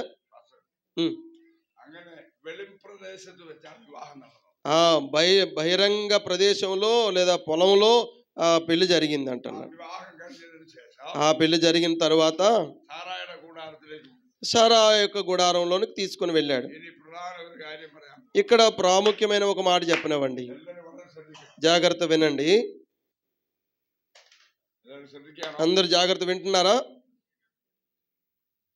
ഇസ്ഹാക്കിന്റെ വിവാഹം നടക്കുമ്പോൾ ఇస్సాకు యొక్క పెళ్లి జరుగుతున్నప్పుడు സാറ എവിടെയായിരുന്നു? శారా ఎక్కడుంది? మరిచు మరిచు ആരാ പറഞ്ഞേ? చనిపోయింది. ഹല്ലേലൂയ. హల్లెలూయా. ഒരു സംഭവം നമ്മുടെ ജീവിതത്തിൽ നടക്കണമെങ്കിൽ അതിന്റെ പിറകിൽ ചില കാരണങ്ങളുണ്ട്. జీవితంలో ఏదైనా జరగాలంటే దాని వెనకాతల చాలా కారణాలు ఉంటాయి. പ്രിയ സഹോദരിമാരെ, ప్రియ సహోదరులారా, ഒരു കല്യാണം നടക്കുമ്പോൾ ఒక వివాహం జరిగించాలనుకున్నప్పుడు, നമ്മുടെ മക്കളുടെ വിവാഹം നടക്കും, మన పిల్లల యొక్క వివాహాలే జరిగించినప్పుడు ആ വീട്ടിലെ ഗൃഹനാഥനേക്കാൾ ఆ యొక్క ఇంటి యజమానుడి కన్నా ഏറ്റവും കൂടുതൽ സന്തോഷിക്കുന്നത് ആ വീട്ടിലെ അമ്മയാണ്. ఆ ఇంటిలో మరి ఆ తల్లి ఎక్కువగా ఆనందిస్తుంది. అవునా కాదా? ഇത് ഞാനിങ്ങനെ നിർത്തി പറഞ്ഞത് നിങ്ങൾ മനസ്സിലാകാൻ വേണ്ടിയാണ്. మేము ఇలాగ ఆపి చెప్పడానికి కారణం మీకు అర్థం అవడానికే. ആമേൻ. ഒരു വീട്ടിലെ വിവാഹം നടന്നാൽ നിങ്ങൾക്ക് നിങ്ങളുടെ മക്കളുടെ വിവാഹം നടക്കുമ്പോൾ మీ పిల్లల యొక్క పెళ్లి జరుగుతున్నప్పుడు വേറൊരു കല്യാണം നടക്കുമ്പോൾ നിങ്ങൾ അവിടെ പോകുമോ? వేరే ఇంకెక్కడైనా పెళ్లి జరిగితే ఈ పెళ్లి వదిలేసి ఇంకెక్కడికైనా వెళ్తారా? పోతిല്ല. നിങ്ങളായിരിക്കും അന്ന് ഏറ്റവും കൂടിയ സാരി ധരിക്കുന്നത്. మీరు ఎక్కువ సారీ ఇస్తారు. ആമേൻ. മനസ്സിലായോ? ഏറ്റവും കൂടിയ ഡ്രസ് അന്ന് ധരിക്കുന്നത് നിങ്ങളാണ്. మీరు ఆ రోజు ఎక్కువ అంటే మంచి బట్టలు వేసుకుంటారు. നിങ്ങളുടെ മോന്റെ കല്യാണമാണ്, మీ పిల్లలు కుమారుడు కుమార్తె పెళ్లి, ഏറ്റവും കൂടിയ സാരി, ఎక్కువ సారీ, ഏറ്റവും കൂടിയ സ്പ്രേ, మంచి అంటే మంచి బట్టలు వేసుకుంటారు, మంచి విలువైన കളറടിക്കും, ఇక్కడ మంచి చక్కగా కలర్ చేస్తారు, കൂടുതൽ ഒരുങ്ങും, బాగా తయారవుతారు. കാരണം നിങ്ങളുടെ സന്തോഷം അത്ര. ఎందుకంటే మీ సంతోషం అంత గొప్పది కనుక. അന്ന് కన్నాడిയുടെ മുമ്പിൽ നിന്ന് നിങ്ങളുടെ ഡ്രസ് ചെയ്തിട്ട് എത്ര പ്രാവശ്യം നോക്കും? మీరు ఆ పెళ్లికి సిద్ధపడడానికి ఆ యొక్క అద్దం ముందు ఎన్నిసార్లు నిలబడతారు? వెనక్కి, ముందుకి, పక్కకి. Praise the Lord. നോക്കുക.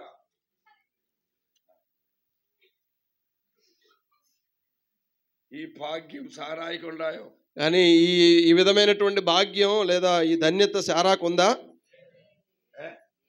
അതിന് കാരണം എന്താ? ఎందుకు? దానికి కారణం ఏంటి? നിങ്ങൾ ഇവിടെ നിന്ന് ഉറങ്ങാൻ വന്നതാണോ? మీరు పడుకోవడానికి వచ్చారా? ഞാൻ പ്രസംഗിക്കുന്നത് നിങ്ങൾ മനസ്സിലാക്കണം. నేను చెప్పింది మీరు అర్థం చేసుకోవాలి. എന്തുകൊണ്ട് സാറായിക്ക് ആ ഭാഗ്യം ഉണ്ടായില്ല? ఎందుకు అలాంటి ఆశీర్వాదం లేకపోయింది? ഒരു പുത്തൻ മണവാട്ടി വീട്ടിൽ വരുമ്പോൾ ఒక నూతనమైనటువంటి పెండ్లి కుమార్తె ఇంటిలోనికి వచ్చినప్పుడు അന്ന് സാറാ ഇല്ല, కానీ ఆ ఇంట్లో శారా లేదు. സാറാ മരിച്ചുപോയി. శారా చనిపోయింది. എന്താണ് അതിന്റെ കാരണം? కారణం ఏంటి? മനസ്സിലായോ? అర్థమైందా? നിങ്ങൾ ചിന്തിക്കാറുണ്ടോ? మీరు ఆలోచించారా? അതിനൊരു കാരണമുണ്ട്. దానికి ఒక కారణం ఉంది. ഈ സാറയെ കൂടാതെ വേറെ ഒരു സ്ത്രീ ആ വീട്ടിലുണ്ടായിരുന്നു. ఆ శారా కాకుండా వేరే అమ్మాయి ఉంది. ആരാ? ఎవరు? അയ്യോ, హాగర్. സഹോദരിമാരെ, നിങ്ങൾക്ക് അത് അറിയത്തില്ലേ? అది తెలియదమ్మా? നിങ്ങൾ വീട്ടിൽ ചെന്ന് ബൈബിൾ വായിക്കണം. చదవండి, ఇంట్లోకి వెళ్ళి బైబిల్ చదవండి బాగా. അല്ല, നിങ്ങൾ വീട്ടിൽ ചെന്ന് വേദപുസ്തകം വായിക്കണം. అదే బైబిల్ చదవండి అంటున్నాను. ഓക്കെ. വെറുതെ ഇരുന്ന് മൊബൈൽ നോക്കിയിരിക്കരുത്. మీరు ఊరికే కాలయాపన చేయకండి మొబైల్ పట్టుకొని. ബൈബിളിലെ ഓരോ സംഭവങ്ങളും സത്യമാണ്. బైబిల్లో ప్రతి విషయం కూడా చాలా సత్యవంతమైనవి. ഈ ബൈബിളിൽ കഥയാണോ? ఇవి బైబిల్ అన్ని కథలా? ഈ ബൈബിൾ പോലെ സത്യമായ ഒരു ഗ്രന്ഥം ലോകത്തിലില്ല. బైబిల్ లాంటి సత్యవంతమైనటువంటి గ్రంథం ప్రపంచంలో ఎక్కడ లేదు. ആമേൻ. ఆమేన్. അതുകൊണ്ടാണ് ഇന്നും ഇത് శక్തമായി രംഗത്ത് വന്നുകൊണ്ടിരിക്കുന്നത്. అందుకే ఇది చాలా బలంగా ప్రసంగించబడుతుంది. ആമേൻ. ആ വീട്ടിലെ ഒരു സഹോദരി ഉണ്ടായിരുന്നു. ఆ ఇంట్లో ఒక స్త్రీ ఉంది. ആ സ്ത്രീയുടെ പേരെന്തുവാ? ఆ పేరేం పేరు? സാറാ. ഹാഗാർ. హాగరు. ഹാഗാർ. ഈ സാറ അബ്രഹാമിനോട് മക്കൾ ജനിക്കാതിരുന്നപ്പോൾ ഒരു കാര്യം പറഞ്ഞു കൊടുത്തു. ഈ ഷാറ എന്തോ സാറ അബ്രഹാമിനോട് പറഞ്ഞു, നമുക്ക് മക്കളില്ലല്ലോ, അതുകൊണ്ട് വേലക്കാരി വീട്ടിലുണ്ട്, അവളിലൊരു കുഞ്ഞുണ്ടായാൽ മതി എന്ന് പറഞ്ഞു. ఈ షారా చేసిన తప్పు ఏంటంటే, మనకి పిల్లలు లేరు కదా, మరి మన ఇంట్లో ఒక దాసి ఉంది, ఆమె దగ్గరికి వెళ్ళు అని చెప్పింది. అన్నത്തെ కాలത്തെ അങ്ങനെ നടക്കുമായിരുന്നു. ఆ దినాల్లో అలా జరుగుతూ ఉండేది. ఆమేన్. మరి ఇంటి యజమానురాలకు పిల్లలు లేకపోతే తన దాసి ద్వారా పిల్లలు పొందేవారు. അങ്ങനെ ഹാഗാറിൽ നിന്ന് ഒരു കുഞ്ഞുണ്ടായി. అలాగూ హాగరు ద్వారా ఒక కుమారుడిని పొందారు. ఆ కుഞ്ഞിന്റെ പേരെന്താ? ఆ కుమారుడి పేరేం పేరు? ఇస్మాయేల్. చెప్పండి. അങ്ങനെ ఇస్మాయేల్ ఆ వీటిൽ വളർന്നു. ఆ ఇంటిలో ఇస్మాయేలు పెరిగి పెద్దవాడయ్యాడు. അങ്ങനെ ఇస్మాయేల్ വളരെ മിടുക്കനായി തീർന്നു. ఆ ఇస్మాయేలు వాడు పెరిగి పెద్దవాడై చాలా తెలివైనవాడయ్యాడు. എന്നാൽ കുറച്ച് കഴിഞ്ഞപ്പോൾ പിന്നെ ഇസ്ഹാക്ക് ജനിച്ചു. ఆ తర్వాత కొంతకాలానికి ఇస్సాకు పుట్టాడు. ఇస్హాకు జനിച്ചു കഴിഞ്ഞപ്പോൾ ఆ ఇస్సాకు మరి పెరిగి పెద్దవాడైతున్నప్పుడు സാറാ പറഞ്ഞു, അബ്രഹാമിനോട് പറഞ്ഞു, ഈ വേലക്കാരി മകനെ അടിച്ചു പുറത്താക്കാൻ. ఈ యొక్క శారా అన్నది మరి మనకు ఈ యొక్క అదే ఈ ఎవరు మన హాగర్ని తన కుమారుణ్ణి మీరు మన ఇంట్లో ఉంచొద్దు, ఆమెను తీసుకెళ్ళి బయటికి విడిచిపెట్టండి అని చెప్పారు. బయటికి విడిచిపెట్టండి అని చెప్పారు. హాగర్ ఆ ఇంట్లో నుండి చాలా ఏడుస్తూ వెళ్ళిపోయింది. ఆ కుమారుని తీసుకొని ఆ బయటికి వెళ్ళిపోయారు. ఆ యొక్క అరణ్యములో ఏడుస్తూ ఉన్నాడు అబ్బాయి. ఆ కుమారుడు కొరకు దేవుడు ఒక ఓటను అనుగ్రహించాడు. ఆ యొక్క అరణ్యములో అతడు ఒక పెద్ద విలుకాడయ్యాడు.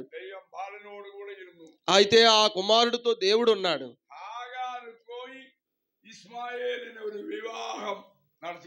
హాగరు బయటికి వెళ్ళిపోయిన తర్వాత ఆ ఇస్మాయేలుకు ఒక వివాహం కూడా చేసింది ఆమె.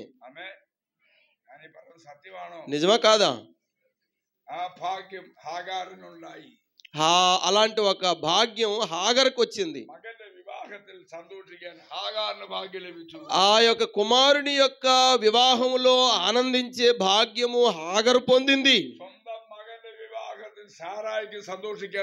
కానీ సొంత కుమారుని యొక్క వివాహము యొక్క ఆనందంలో పాలిభాగస్తులుగా ఉండడానికి శారాకు సాధ్యం కాలేకపోయింది. అర్థమైందా?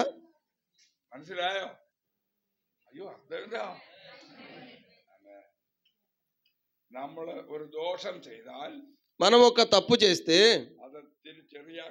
అది మళ్ళీ తిరిగి మనకు కొడుతుంది. ఇది చాలా విలువైనటువంటి విషయం. ఇప్పుడు రెండో వివాహమే మనం ఆలోచిస్తున్నాం. మొదటి వివాహము అవిధేయత వలన వారు నష్టపోయారు. రెండో వివాహము అరణ్యములో జరిగింది. ఆ సారా సంతోషించలేకపోయింది. 24వ అధ్యాయం ఆఖరి వచనం చదవండి.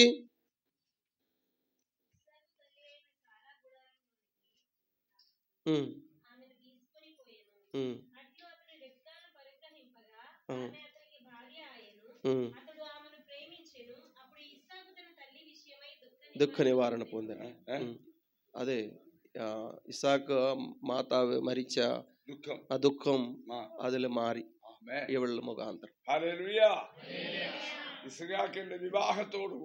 ఆ ఇస్సాకు యొక్క వివాహము ద్వారా తన యొక్క దుఃఖము తొలగిపోయింది.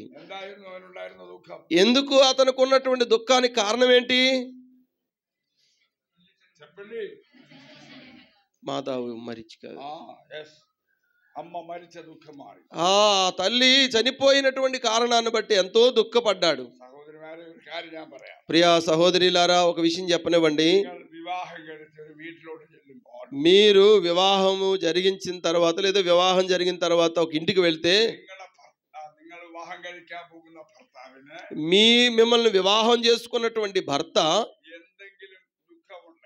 ఏ విధమైనటువంటి దుఃఖము తన జీవితంలో ఉంటే వెళ్ళిపోతే ఆ దుఃఖం మారిపోయి మీరు వెళ్ళుట ద్వారా ఆ యజమానుడికి లేదా ఆ భర్తకి దుఃఖ నివారణ కావాలి. നിങ്ങളെ കല്യാണം കഴിച്ചതോടുകൂടെ അവരുടെ ദുഃഖം വർദ്ധിക്കാൻ പാടില്ല. మిమ్మల్ని పెళ్లి చేసుకున్న పాపానికి ఇంకా మరింత దుఃఖము మోసుకొని పోకూడదు.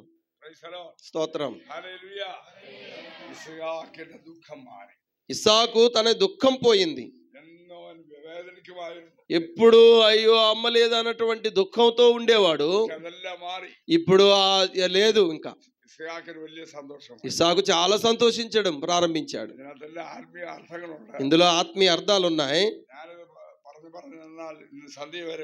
ఇలాగూ మాట్లాడుకుంటూ పోతే సాయంత్రం అయ్యిద్ది.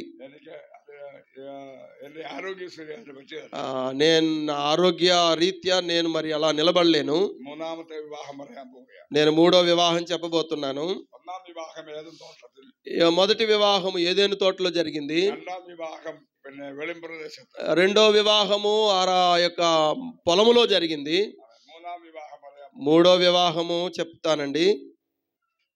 చెప్పండి చెప్పండి మీరు చెప్పండి పని. ఎస్, ఎవరు చెప్పారు? రూతు బోయాజుల వివాహం. స్తోత్రం.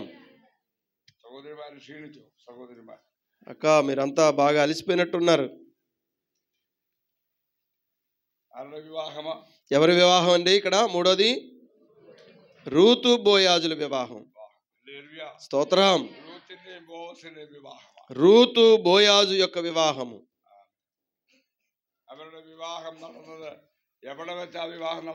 వీళ్ళ పెళ్లి ఎక్కడ జరిగిందండి? అది పట్టణ పురద్వారంలో జరిగింది. రూతు ఎక్కడ అమ్మాయి? మోయాబు దేశస్తురాలు. బోయాజు బెత్లెహేము వాస్తవ్యుడు.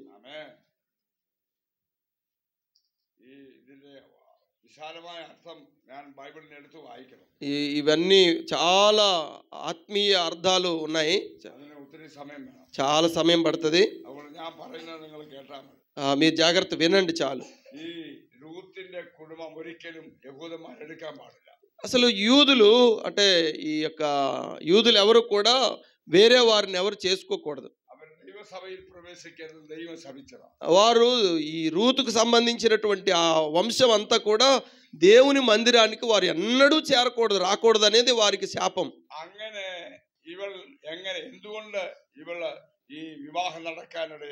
ఎందుకు ఈమెకి ఇలాంటి ఒక యూదునితో పెళ్లి జరగవలసి వచ్చింది? మా నయోమి యొక్క మరి పిల్లలు ఇద్దరు కదా, అంటే అంటే ఏమంటారు, అదే కోడలు ఇద్దరు కదా. ఆ కోడలు ఇద్దరు పేర్లు ఏంటి? Orpah, Ruth. మరి వీళ్ళ అంటే కొడుకులు చచ్చిపోయారు, మరి భర్తలు చచ్చిపోయారు. మరి ఇంకా ఎవరు లేరు కనుక తిరిగి మళ్ళీ బెత్లెహేముకి వచ్చారు. నయోమి చెప్పింది, నేనమ్మా బెత్లెహేముకి వెళ్ళిపోతాను,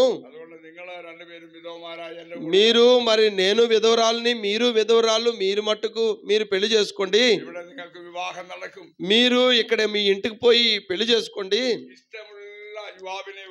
మీకు నచ్చినటువంటి వ్యక్తిని మీరు పెళ్లి చేసుకోండి, మీకు వయస్సు ఉంది కదా, మనము వేరైపోదాము, మీ మట్టుకు మీరు వెళ్ళండి, నా మట్టుకు నేను పోతాను. వారు గట్టిగా పట్టుకొని ఏడుస్తూ ఉన్నారు. ఓర్ప వచ్చింది, తల్లిని పట్టుకొని ఏడుస్తూ ఉంది, నేను పోతాను. ఆమెకు ఓర్ప వెళ్ళిపోయింది. రూతు వచ్చింది, రూతు కూడా ఏడ్చింది. ఆమె ఒక మాట చెప్పింది. చెప్పండి చెప్పండి. నీ దేవుడే నా దేవుడు. ఆమేన్. ఇప్పుడు పెళ్లి కాదు ఆమెకి విషయము, లోక సంబంధమైనటువంటి విషయము ఆమెకి ఏమి అక్కర్లేదు. ఆమెకి అర్థమైన విషయం ఏంటంటే నయోమి దేవుడే నా దేవుడిక. എവിടെ നീ മരിച്ചടക്കപ്പെടുന്നു അവിടെ ഞാനും മരിച്ചടക്കപ്പെടും. నీవెక్కడ చనిపోతావో సమాధి చేయబడతావో అక్కడ నేను కూడా సమాధి చేయబడతాను. എവിടെ നീ పట్టణి കിടക്കുന്നുവോ నీవు ఎక్కడ ఆకలి దప్పులతో ఉంటావో അവിടെ ഞാൻ అక్కడ నేను కూడా ఆకలి దప్పులతో ఉంటాను. എന്റെ ജീവിതത്തിന്റെ അന്ത്യം വരെ నా జీవిత ఆఖరి వరకు എനിക്ക് നീ മാത്രം മതി. నీవే నాకు కావాలి. അവൾ അമ്മാവിയമ്മയോട് പറ്റി. ఆ విధంగా అత్తతో పాటు ఆమె వెళ్ళిపోయింది. ഇതിന്റെ അർത്ഥം മനസ്സിലാകുന്നു. దీని అర్థం మీకు అర్థమైందా? ഞാൻ ഈ ആക്ഷനെ കാണിക്കുന്നത് മനസ്സിലാകുന്നുണ്ടോ? ఈ యాక్షన్ ద్వారా మీకు అర్థం అవుతుంది కదా. ആമേൻ. ഹല്ലേലൂയ. హల్లెలూయా. ഇത് ദൈവവചനത്തിന്റെ ദൂതാണ്. ఇది దేవుని వాక్యంలో మనకు ఇవ్వబడినటువంటి సందేశం. ഏത് പരിശോധനകൾ വന്നാലും ఎలాంటి పరిస్థితులు మన జీవితాల్లో వచ్చినా ഈ ദൈവവചനത്തോട് നിങ്ങൾ പറ്റി നിൽക്കാമെങ്കിൽ దేవుని కొరకు దేవుని వాక్యము కొరకు మనం గట్టిగా నిలబడితే പരിശുദ്ധാത്മാവിനോട് ചേർന്നിരുന്ന పరిశుద్ధాత్మతో మనం ఏకీభవించి నిలబడితే നമ്മളെ അനുഗ്രഹിപ്പാൻ ദൈവം മതിയായവനാ. మనల్ని ఆశీర్వదించడానికి సరిపోయిన వాడు ఆయన. ഓർപ്പ അവിടെ വെച്ച് പിരിഞ്ഞു. ఓర్ప అక్కడి నుండి వెళ్ళిపోయింది. നിങ്ങൾ ഈ ഓർപ്പയെ പിന്നെ ബൈബിളിൽ എവിടെയെങ്കിലും കാണുന്നുണ്ടോ? ఎక్కడైనా కనబడుతుందా ఆమె గురించి రాయబడినట్లు బైబిల్లో? ഇല്ല. రూతిനെ കാണുന്നുണ്ടോ? రూతుని మనం చూస్తామా? ఎస్. ఎక్కడుంది? మత్తయి సువార్తలో వంశావళిలో. హల్లెలూయా. പുതിയ നിയമത്തിൽ രൂത്ത് വന്നു. కొత్త నిబంధనలో రూతు వచ్చింది. యేసుక్రీస్తువిന്റെ వంశావళి. యేసుక్రీస్తు వంశావళిలో రూతు యొక్క ప్రస్తావన ఉంది. Praise the lord. ఆమేన్. నేను നിങ്ങൾ ഇപ്പോൾ యేసుక్రీస్తువిന്റെ వంశావళిలో. ఇప్పుడు నీవు నేను మనం అందరం కూడా యేసుక్రీస్తు యొక్క వంశావళిలో చేర్చబడ్డాం. അതുപോലെ ആദ്യമായി రూతిని വരാൻ మొట్టమొదట ఆమె చేర్చబడింది. స్తోత్రం చెప్పండి. హల్లెలూయా. చేతులు జోడించి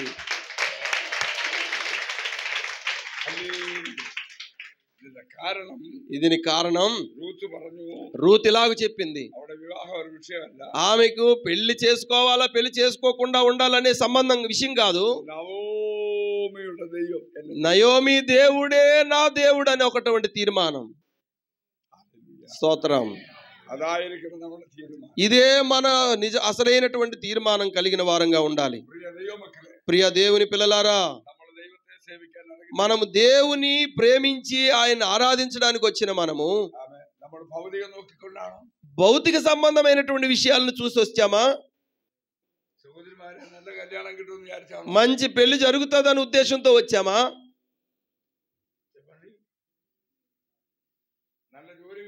మంచి ఉద్యోగం వస్తుందని నమ్ముకొని వచ్చామా? మనం ఏదో పెద్ద ఇల్లు కడతామని, అందరికంటే పెద్ద ఇల్లు కడతామని అనుకొని వచ్చామా? ఇవేవి కావు, ఇవేవి కావు. మనము దేవుని చూసి వచ్చాం. నేను బైబిల్ స్కూల్లో చదవడానికి వెళ్ళినప్పుడు నాకు ఒక మంచి బాక్స్ లేదు పట్టుకొని వెళ్ళడానికి.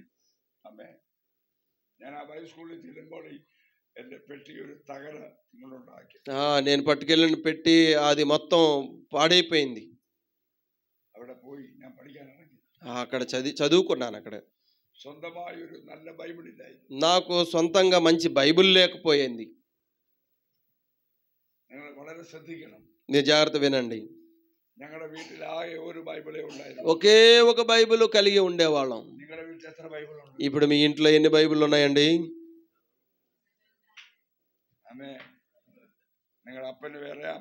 అమ్మకొకటి, నాయనకొకటి, కూతురుకొకటి, కొడుకుకొకటి, అప్పుడప్పుడు హరలో ఒకటి, బయట ఒకటి.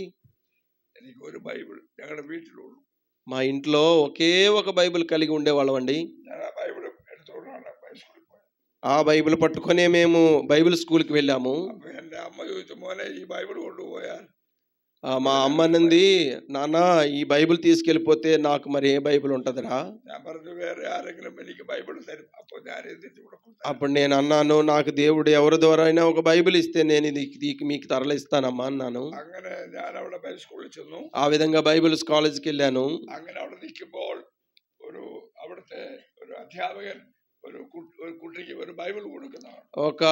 ఒక ఉపాధ్యాయుడు ఒక బాబుకి బైబిల్ ఇచ్చాడు. ഞാൻ അദ്ദേഹത്തിന്റെ അടുക്കൽ ചെന്ന് പറഞ്ഞു, എനിക്കൂടെ ഒരു బైబిల్ తരണം. నేను ఆయన దగ్గరికి వెళ్ళి నాకు ఒక బైబిల్ ఇవ్వగలుగుతారా అని అడిగాను. അദ്ദേഹം പറഞ്ഞു, അങ്ങനെ തരാൻ పറ്റില്ല, అలాగే ఇవ్వడం సాధ్యం కాదు అని అన్నాడు. ఈ బైబిളിന്റെ విല తരണമെന്ന് പറഞ്ഞു. ఈ బైబిల్ యొక్క డబ్బులు మీరు ఇస్తే ఇస్తానన్నాడు. എന്റെ ഈ പൈസ ഒന്നുമില്ല. డబ్బులు లేదన్నాను.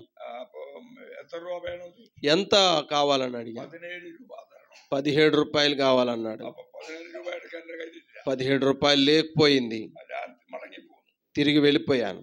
അടുത്ത ദിവസം ക്ലാസ് നടന്നുകൊണ്ടിരിക്കുമ്പോൾ తర్వాత రోజు క్లాస్ జరుగుతూ ఉండగా അധ്യാപകൻ പറഞ്ഞു, వేరొక ఉపాధ్యాయుడు అన్నాడు, ഇവിടെ ഒരു നാളെ ഇവിടെ ഒരു ഡ്യൂട്ടി ഉണ്ട്. ఇక్కడ ఒక పని ఉంది. പണി ചെയ്യുന്നവർക്ക് ఆ పని చేసిన వారికి ഞങ്ങള് പ്രതിഫലം തരാം. ఒక చిన్న మేము గిఫ్ట్ ఇస్తామని అన్నా. ഞാനും എന്റെ കൂട്ടുകാരനും കൂടെ കൂടി నేను ఇంకొక సహోదరుని కలిసి ആ ഡ്യൂട്ടി ఆ పని చేశాం. എന്താ ഡ്യൂട്ടി? ఏంటి ఆ పని తెలుసా? കുഴിയിൽ കിടന്ന ചാണകം കോരി ఒక గోతు లాగా ఉంటది. ఆ గోతులో ఏముంటదంటే ఈ యొక్క బాత్రూమ్ కి వెళ్ళినటువంటి యొక్క చెత్త అంతా కూడా తీసుకురావాలి. అది మేము తీసి ముంచి బయటికి తీసుకొచ్చి పారేసినప్పుడు మా ఇద్దరికి 50 రూపాయలు ఇచ్చాడు. 25 రూపాయలు ఆ సహోదరుడికి ఇచ్చాను, 25 రూపాయలు నేను ఉంచుకున్నాను. చాలా సంతోషించాను. అప్పుడు నాకు ఒక బైబిల్, కొత్త బైబిల్ నేను పొందుకోబోతున్నాను అన్నటువంటి సంతోషం. నేను స్నానం పానం చేసి సార్ ఎప్పుడు వస్తాడని ఎదురు చూశాను. అప్పుడు సార్ వచ్చాడు. నేను పరిగెట్టుకు వెళ్ళి సార్తో మాట్లాడాను, సార్ నాకు ఒక బైబిల్ కావాలి, డబ్బులు ఉన్నాయి. 17 రూపాయలు ఆయనకి ఇచ్చాను. నాకు ఒక బైబిల్ వచ్చింది. చాలా సంతోషం. ఈ బైబిల్ నాకు దొరికింది. అది మొదలుకొని దేవుడు నన్ను ఆశీర్వదించడం ప్రారంభించాడు. స్తోత్రం, స్తోత్రం. నేను ఇదంతా చెప్పినప్పుడు కనీసం మీరు ఎవరు చప్పట్లు కొట్టలేదే.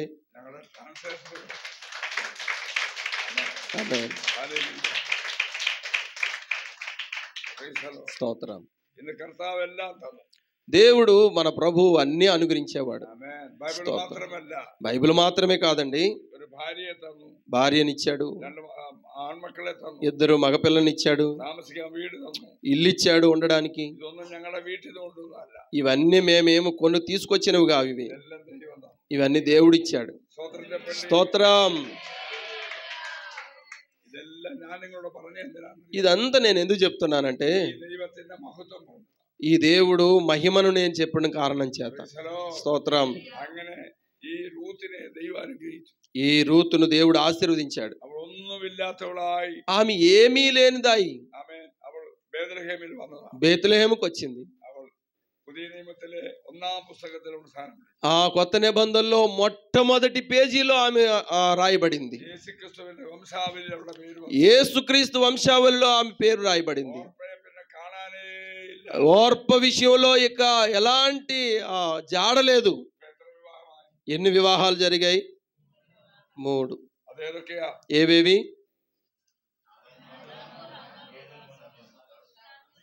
ఎస్, ఆమేన్. ఇప్పుడు మనం కొత్త నిబంధనలోకి వస్తాం.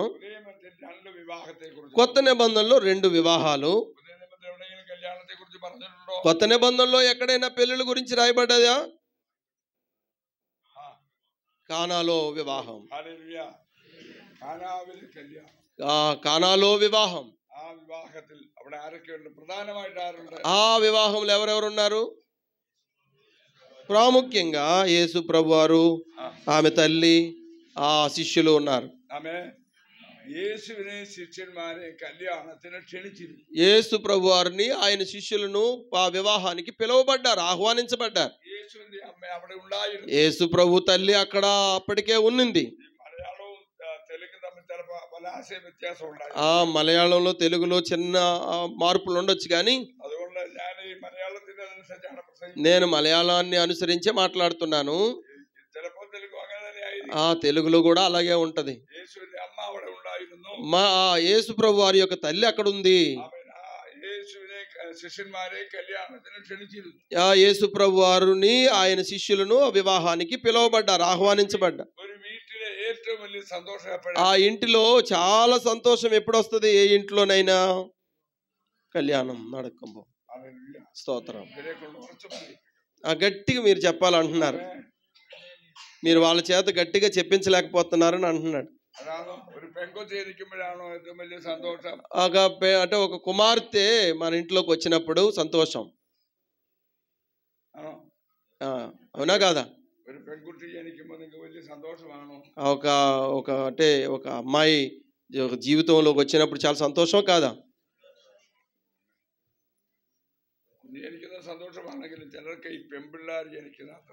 ఇప్పుడు కొంతమందికి ఎవరైనా ఒక అమ్మాయి పుట్టినప్పుడు లేకపోతే అబ్బాయి పుట్టినప్పుడు ఎక్కువ దేన్ని బట్టి సంతోషిస్తారు? అబ్బాయి పుట్టినప్పుడు సంతోషిస్తారు, అమ్మాయి పుట్టినప్పుడు కాదు. నేను సేవ చేస్తున్న సంఘంలో ఒక ఆమె ప్రసవించడానికి వెళ్ళారు. భర్తకి ఫోన్ చేసి చెప్పారు, మూడో కుమార్తె. మొదట 2 కుమార్తెలు పుట్టారు, ఇప్పుడు మూడోది కూడా కుమార్తె పుట్టింది. ఈ యొక్క వ్యక్తిని చూడడానికి వెళ్ళారు ఆసుపత్రికి. ఈ భర్తను చూసి ఏడుస్తోంది ఆమె. చాలా ఆయన చూసి ఏడుస్తా ఉంది. భర్త అంటున్నాడు ఆమెతో, నువ్వెందుకు ఏడుస్తున్నావు?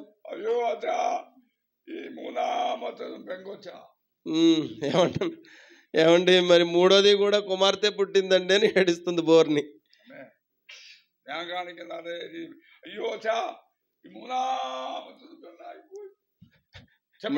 నేను చెప్పినట్టే చెప్పండి.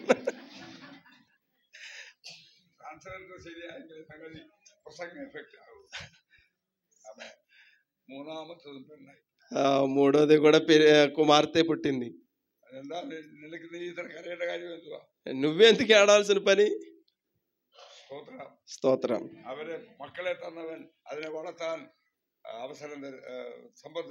అంటే దేవుడు పిల్లల్ని ఇస్తే వాళ్ళని పెంచడానికి తగినటువంటి సామర్థ్యం ఇవ్వడా? ఆయన అన్నాడు, మీ అమ్మ పెళ్లి చేసుకుందా లేదా అని అన్నాడు. పెళ్లి చేసుకుంది. మా అమ్మ పెళ్లి చేసుకుందా లేదా? పెళ్లి చేసుకుంది. నీ పెళ్లి జరిగిందా లేదా? నీ పెళ్లి జరిగింది. అలాగైతే మీ అమ్మని పెళ్లి చేసుకున్నప్పుడు, మీ అమ్మకి పెళ్లి అయినప్పుడు, మా అమ్మకి పెళ్లి అయిన, నీకు పెళ్లి అయినప్పుడు మన ముగ్గురు పిల్లలకి పెళ్లిళ్ళు కావా అని అన్నారు.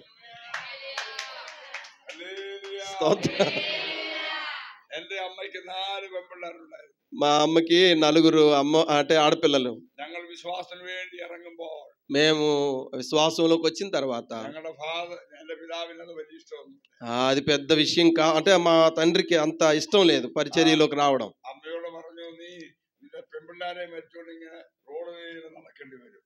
నువ్వు నీ యొక్క పిల్లల్ని పెట్టుకొని, ఆడపిల్లలు పెట్టుకొని రోడ్డు మీద తిరగాల్సి వస్తుందని అన్నాడట.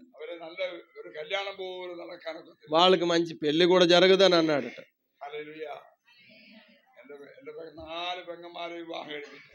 మరి 4 అక్కచెల్లెళ్ళకి పెళ్లిళ్ళు చేశాం. పెద్ద అక్కేమో బెంగళూరులో ఉన్నారు, రెండవ అక్కేమో అమెరికాలో ఉన్నారు, మూడో అక్కేమో డోహాలో ఉన్నారు, 4వ అక్క కూడా అమెరికాలో ఉన్నారు. స్తోత్రం. దేవుడు నమ్మదగిన వాడు. నీ దేవుడే నా దేవుడు. స్తోత్రం. ఇంకెన్నున్నాయండి? 4వది కానాలో వివాహం. ఆ కానాలో జరుగుతున్న వివాహంలో వెంటనే జరిగినటువంటి ఒక సంఘటన ఏంటంటే, ఆ స్థలములో ఉన్నటువంటి ద్రాక్షారసం అయిపోయింది. చాలా బాధపడ్డారు. యేసు తల్లి തീർന്നു പോയെന്ന് പറഞ്ഞുകൊണ്ട് വീട്ടിൽ പോയോ? ఆ యొక్క ద్రాక్షారసం అయిపోయిందని ఇంటికి వెళ్ళిపోయిందా?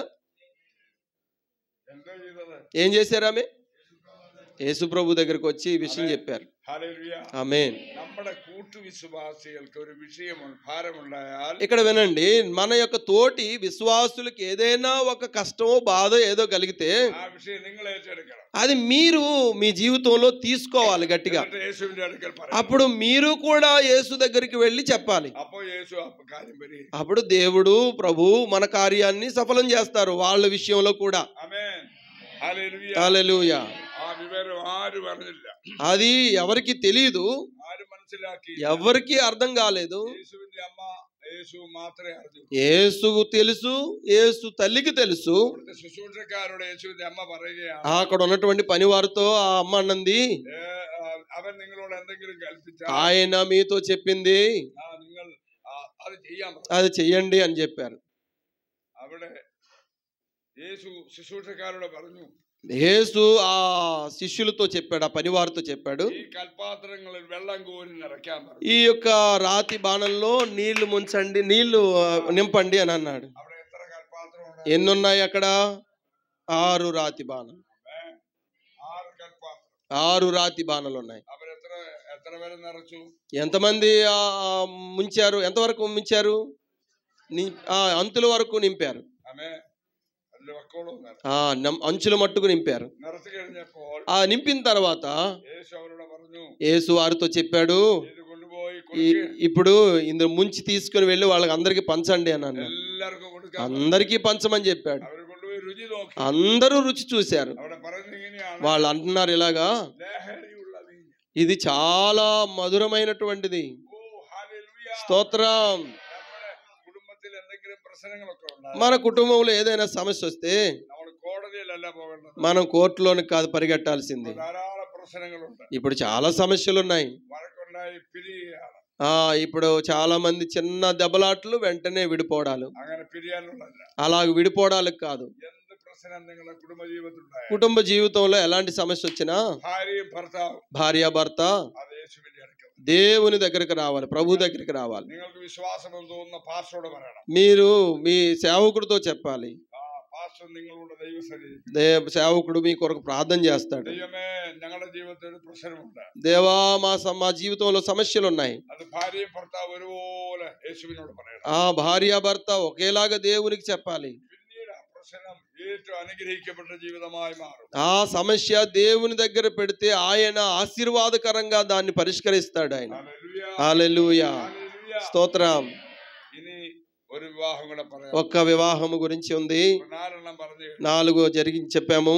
ഇവിടെ 4ാമത്തെ നമ്മൾ പറഞ്ഞത്, 4వది మనం చెప్పుకున్నాం. యేసువిന്റെ సాన్నిధ్యത്തിന്റെ వివాహం. యేసుక్రీస్తు కలిగి ఉన్నటువంటి లేదా ఆయన సన్నిధి ఉన్నటువంటి వివాహం. ఆ వివాహం అనుగ్రహമായി తీరు. ఆ వివాహము ఆయన అక్కడ ఉన్నాడు కనుక ఆశీర్వాదకరంగా జరిగింది. 5ാമത്തെ వివాహం പറയാം. 5వ వివాహం చెప్పబోతున్నాను.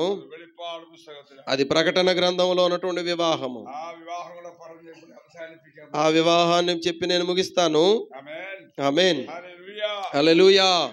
యేసుక్రీస్తు തന്റെ സഭയാകുന്ന മണവാട്ടിയെ വിവാഹം കഴിക്കാൻ പോകും. యేసుక్రీస్తు ఆయన వధువు సంఘము కొరకు వివాహం చేసుకోవడానికి సిద్ధంగా ఉన్నాడు. ఆ మణవాటి ఆరా? ఆ యొక్క వధువు సంఘం ఎవరో తెలుసా? నువ్వు నేనే సంఘము, భూమి మీద ఉన్న సంఘం. నాము. ఆ మణవాటి ఆరాണ്? ఆ పెండ్లి కుమార్తె ఎవరు?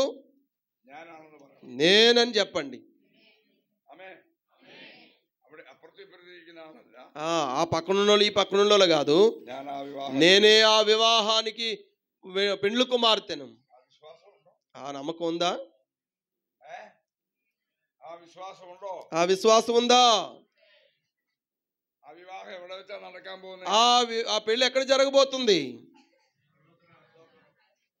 స్వర్గത്തിൽ. മധ്യാകാശത്തിൽ. మధ్యాకాశంలో. അപ്പൊ നമ്മൾ എങ്ങനെയാ പോകുന്നത്? കാറിലാണോ? కార్లు వెళ్తామా? അതോ ടൂറിസ്റ്റ് ബസ്സിലാണോ പോകുന്നത്? టూరిస్ట్ బస్సులు వెళ్తామా? చెప్పండి. హల్లెలూయా. അങ്ങനെ കർത്താവിന്റെ വിവാഹത്തിൽ പോകാനുള്ള മണവാട്ടിക്ക് ഇവിടെ സ്പെഷ്യൽ ദൈവം ശരീരം കൊടുത്തു. ఆ పెండ్లి కుమారుని ఎదుర్కోవడానికి ఆ వివాహములో మనము పాలిపంపులు పొందడానికి Yes. మనము ఆయనను ఎలాగ వెళ్తామంటే మహిమ శరీరముతో అక్కడికి వెళ్తాం. Amen. അന്ന് നമുക്ക് സ്പെഷ്യൽ ശരീരമാകണം. అప్పుడు మన శరీరం మారిద్ది. അന്ന് വാഹനമൊന്നും വേണ്ട. అప్పుడు వాహనాలతో పని లేదు. വാഹനം ധരിക്കുമ്പോൾ ఆ యొక్క బోర ధ్వనించబడినప్పుడు സകല വിശുദ്ധന്മാരും భూమి మీద ఉన్నటువంటి సకల పరిశుద్ధులు അവർ ആകാശമേഘങ്ങളിൽ എടുക്കപ്പെടും. ఆకాశ మేఘముల గుండా వారు ఎత్తబడతారు. മധ്യാകാശത്തിൽ യേശുവിന്റെ വിവാഹം അവിടെ വെച്ച് നടക്കും. మధ్యాకాశములో వారితో వివాహం జరగబోతుంది. അന്ന് വിവാഹം നടത്തുന്നതാരാ? ఆ వివాహం ఎవరు చేస్తారు? చెప్పండి. వివాహం നടത്തുന്നത് ఎవరు వివాహం చేస్తారండి? పిതാవాయ దైవం, తండ్రి అయినటువంటి దేవుడు. ఆమేన్. ఆమేన్. తన పుత్రనాయ క్రీస్తువిന്റെ వివాహం తన కుమారుడైనటువంటి యేసు క్రీస్తు వారి యొక్క పెండ్లి మధ్యాకాశములో జరిగిస్తాడు ఆయన. కోటానుకోటి దూతന്മാർ അവിടെ ഉണ്ടായി. కోటాను కోట్ల దేవదూతల మధ్య ఈ ఆకాశం ముഴുവൻ దూతന്മാരായിരിക്കും. ఈ విశ్వమంతా, ఈ ఆకాశం అంతా కూడా దూతలతో నింపబడుతుంది. దూతന്മാരുടെ നടുവിൽ വെച്ച് ఇంత సమూహముతో ఉన్నటువంటి ఆ దూతల మధ్య ദൈവം സ്വർഗ്ഗത്തിൽ ഇറങ്ങി വന്ന് దేవుడు పరలోకములోని దిగివచ్చి തന്റെ പുത്രനെ നിർത്തി తన కుమారుణ్ణి నిలబెట్టి മണവാട്ടിയാകുന്ന സഭയെ കൈകൊടുത്ത് ఆ యొక్క పెండ్లి కుమార్తె అయినటువంటి సంఘాన్ని తీసుకొచ్చి ఆయన చేతిలో పెడతాడు. അവിടെ വെച്ച് നടക്കുന്ന വിവാഹം എന്ത് സന്തോഷമാണ്. అక్కడ జరగబోతున్నటువంటి వివాహం ఎంత ఆనందకరమైనటువంటిది. స్తోత్రం. ఈ విషయం వింటున్నప్పుడు సంతోషం కలుగుతుందా? ఈ బాధగా ఉందా?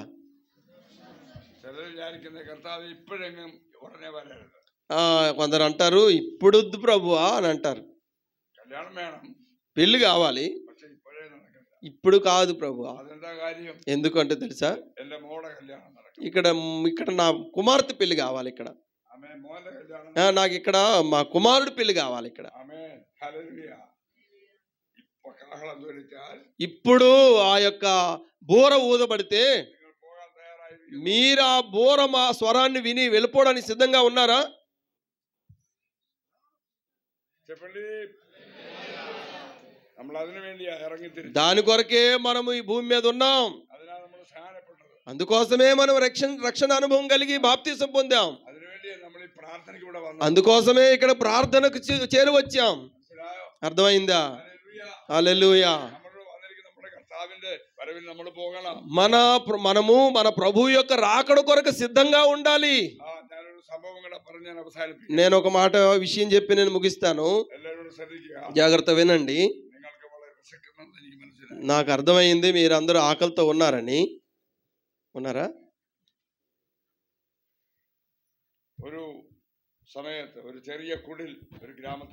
ఒక గ్రామంలో ఒక చిన్న గుడారం ఉంది. ఆ యొక్క పాకలో ఒక తల్లి, ఆ కుమార్తె ఉన్నారు. మాతావు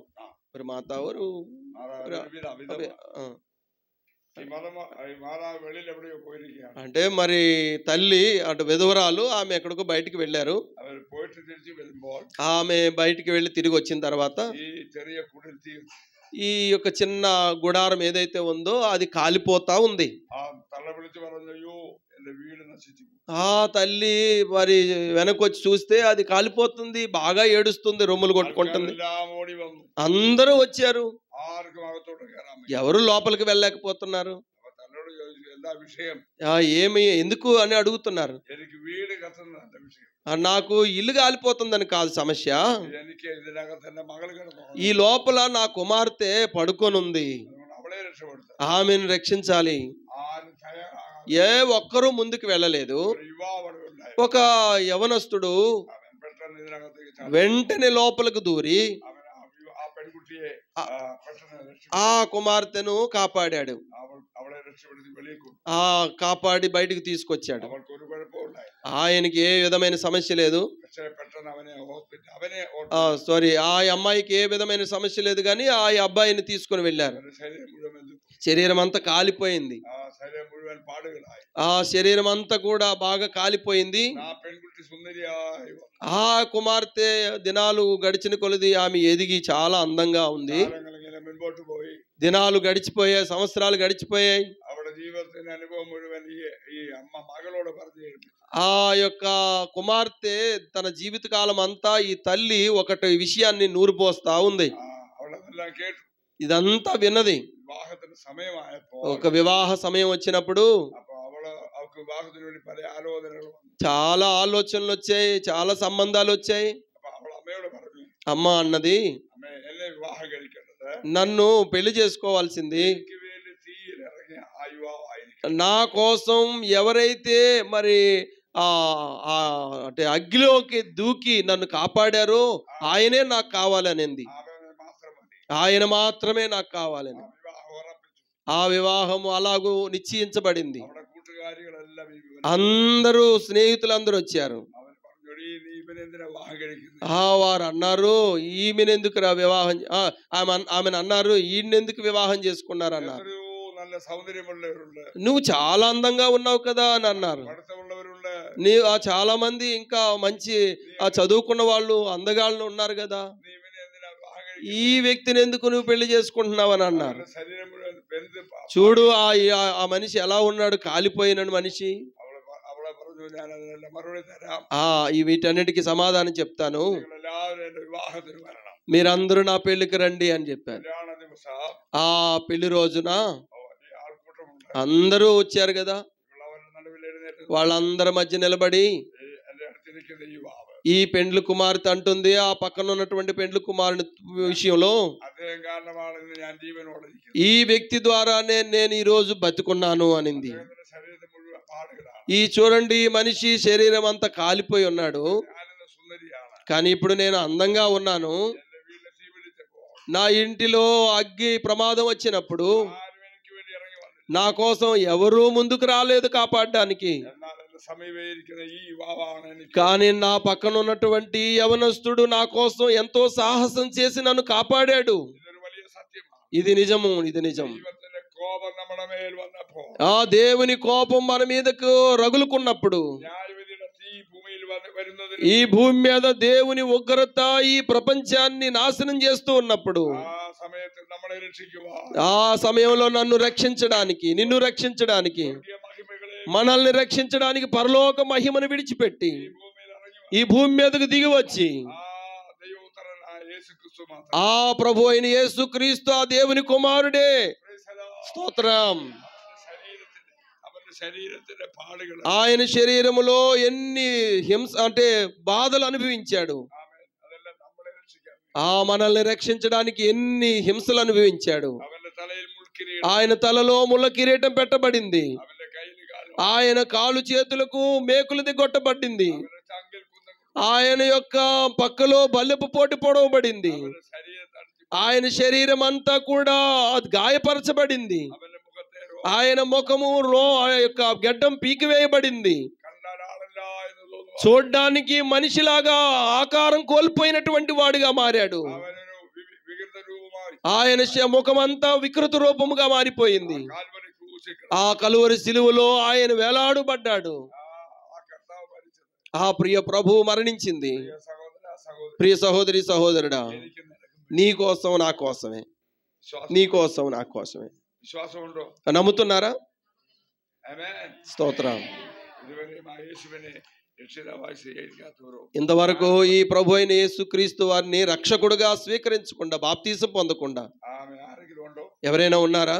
നിങ്ങൾ ഈ യോഗത്തിൽ വെച്ച് ఈ యొక్క కూడికలో നിങ്ങളുടെ ഹൃദയം അവന് വേണ്ടി കൊടുക്കണം. అన్ని మీ హృదయం ఆయనకి అప్పగించండి. ഒരു വിവാഹം നടക്കാൻ പോവുകയാണ്. ఒక వివాహం జరగబోతుంది. അഞ്ചാമത്തെ വിവാഹം, 5వ వివాహం, മധ്യാകാശ വിവാഹം. మధ్యాకాశములో వివాహం. എപ്പോഴാ നടക്കുന്നത് പറയാം. అది ఎప్పుడు జరుగుతుందో మనకు చెప్పలేము. ആ വിവാഹത്തിലേക്ക് ഞാൻ നിങ്ങളെ ക്ഷണിക്കുക. ఆ వివాహంలోనికి మిమ్మల్ని ఆహ్వానిస్తూ ఉన్నాం. ആമേൻ. స్తోత్రం. ദയവായി എല്ലാവരും ഒന്ന് എഴുന്നേൽക്കുക. అందరూ లేచి నిలబడదాం. ആമേൻ. എല്ലാവരും అందరూ లేచి ആ నిలబడదాం. കുഞ്ഞാടിന് കല്യാണം വരാൻ ఆ పెండ్లి కుమారుడు వివాహం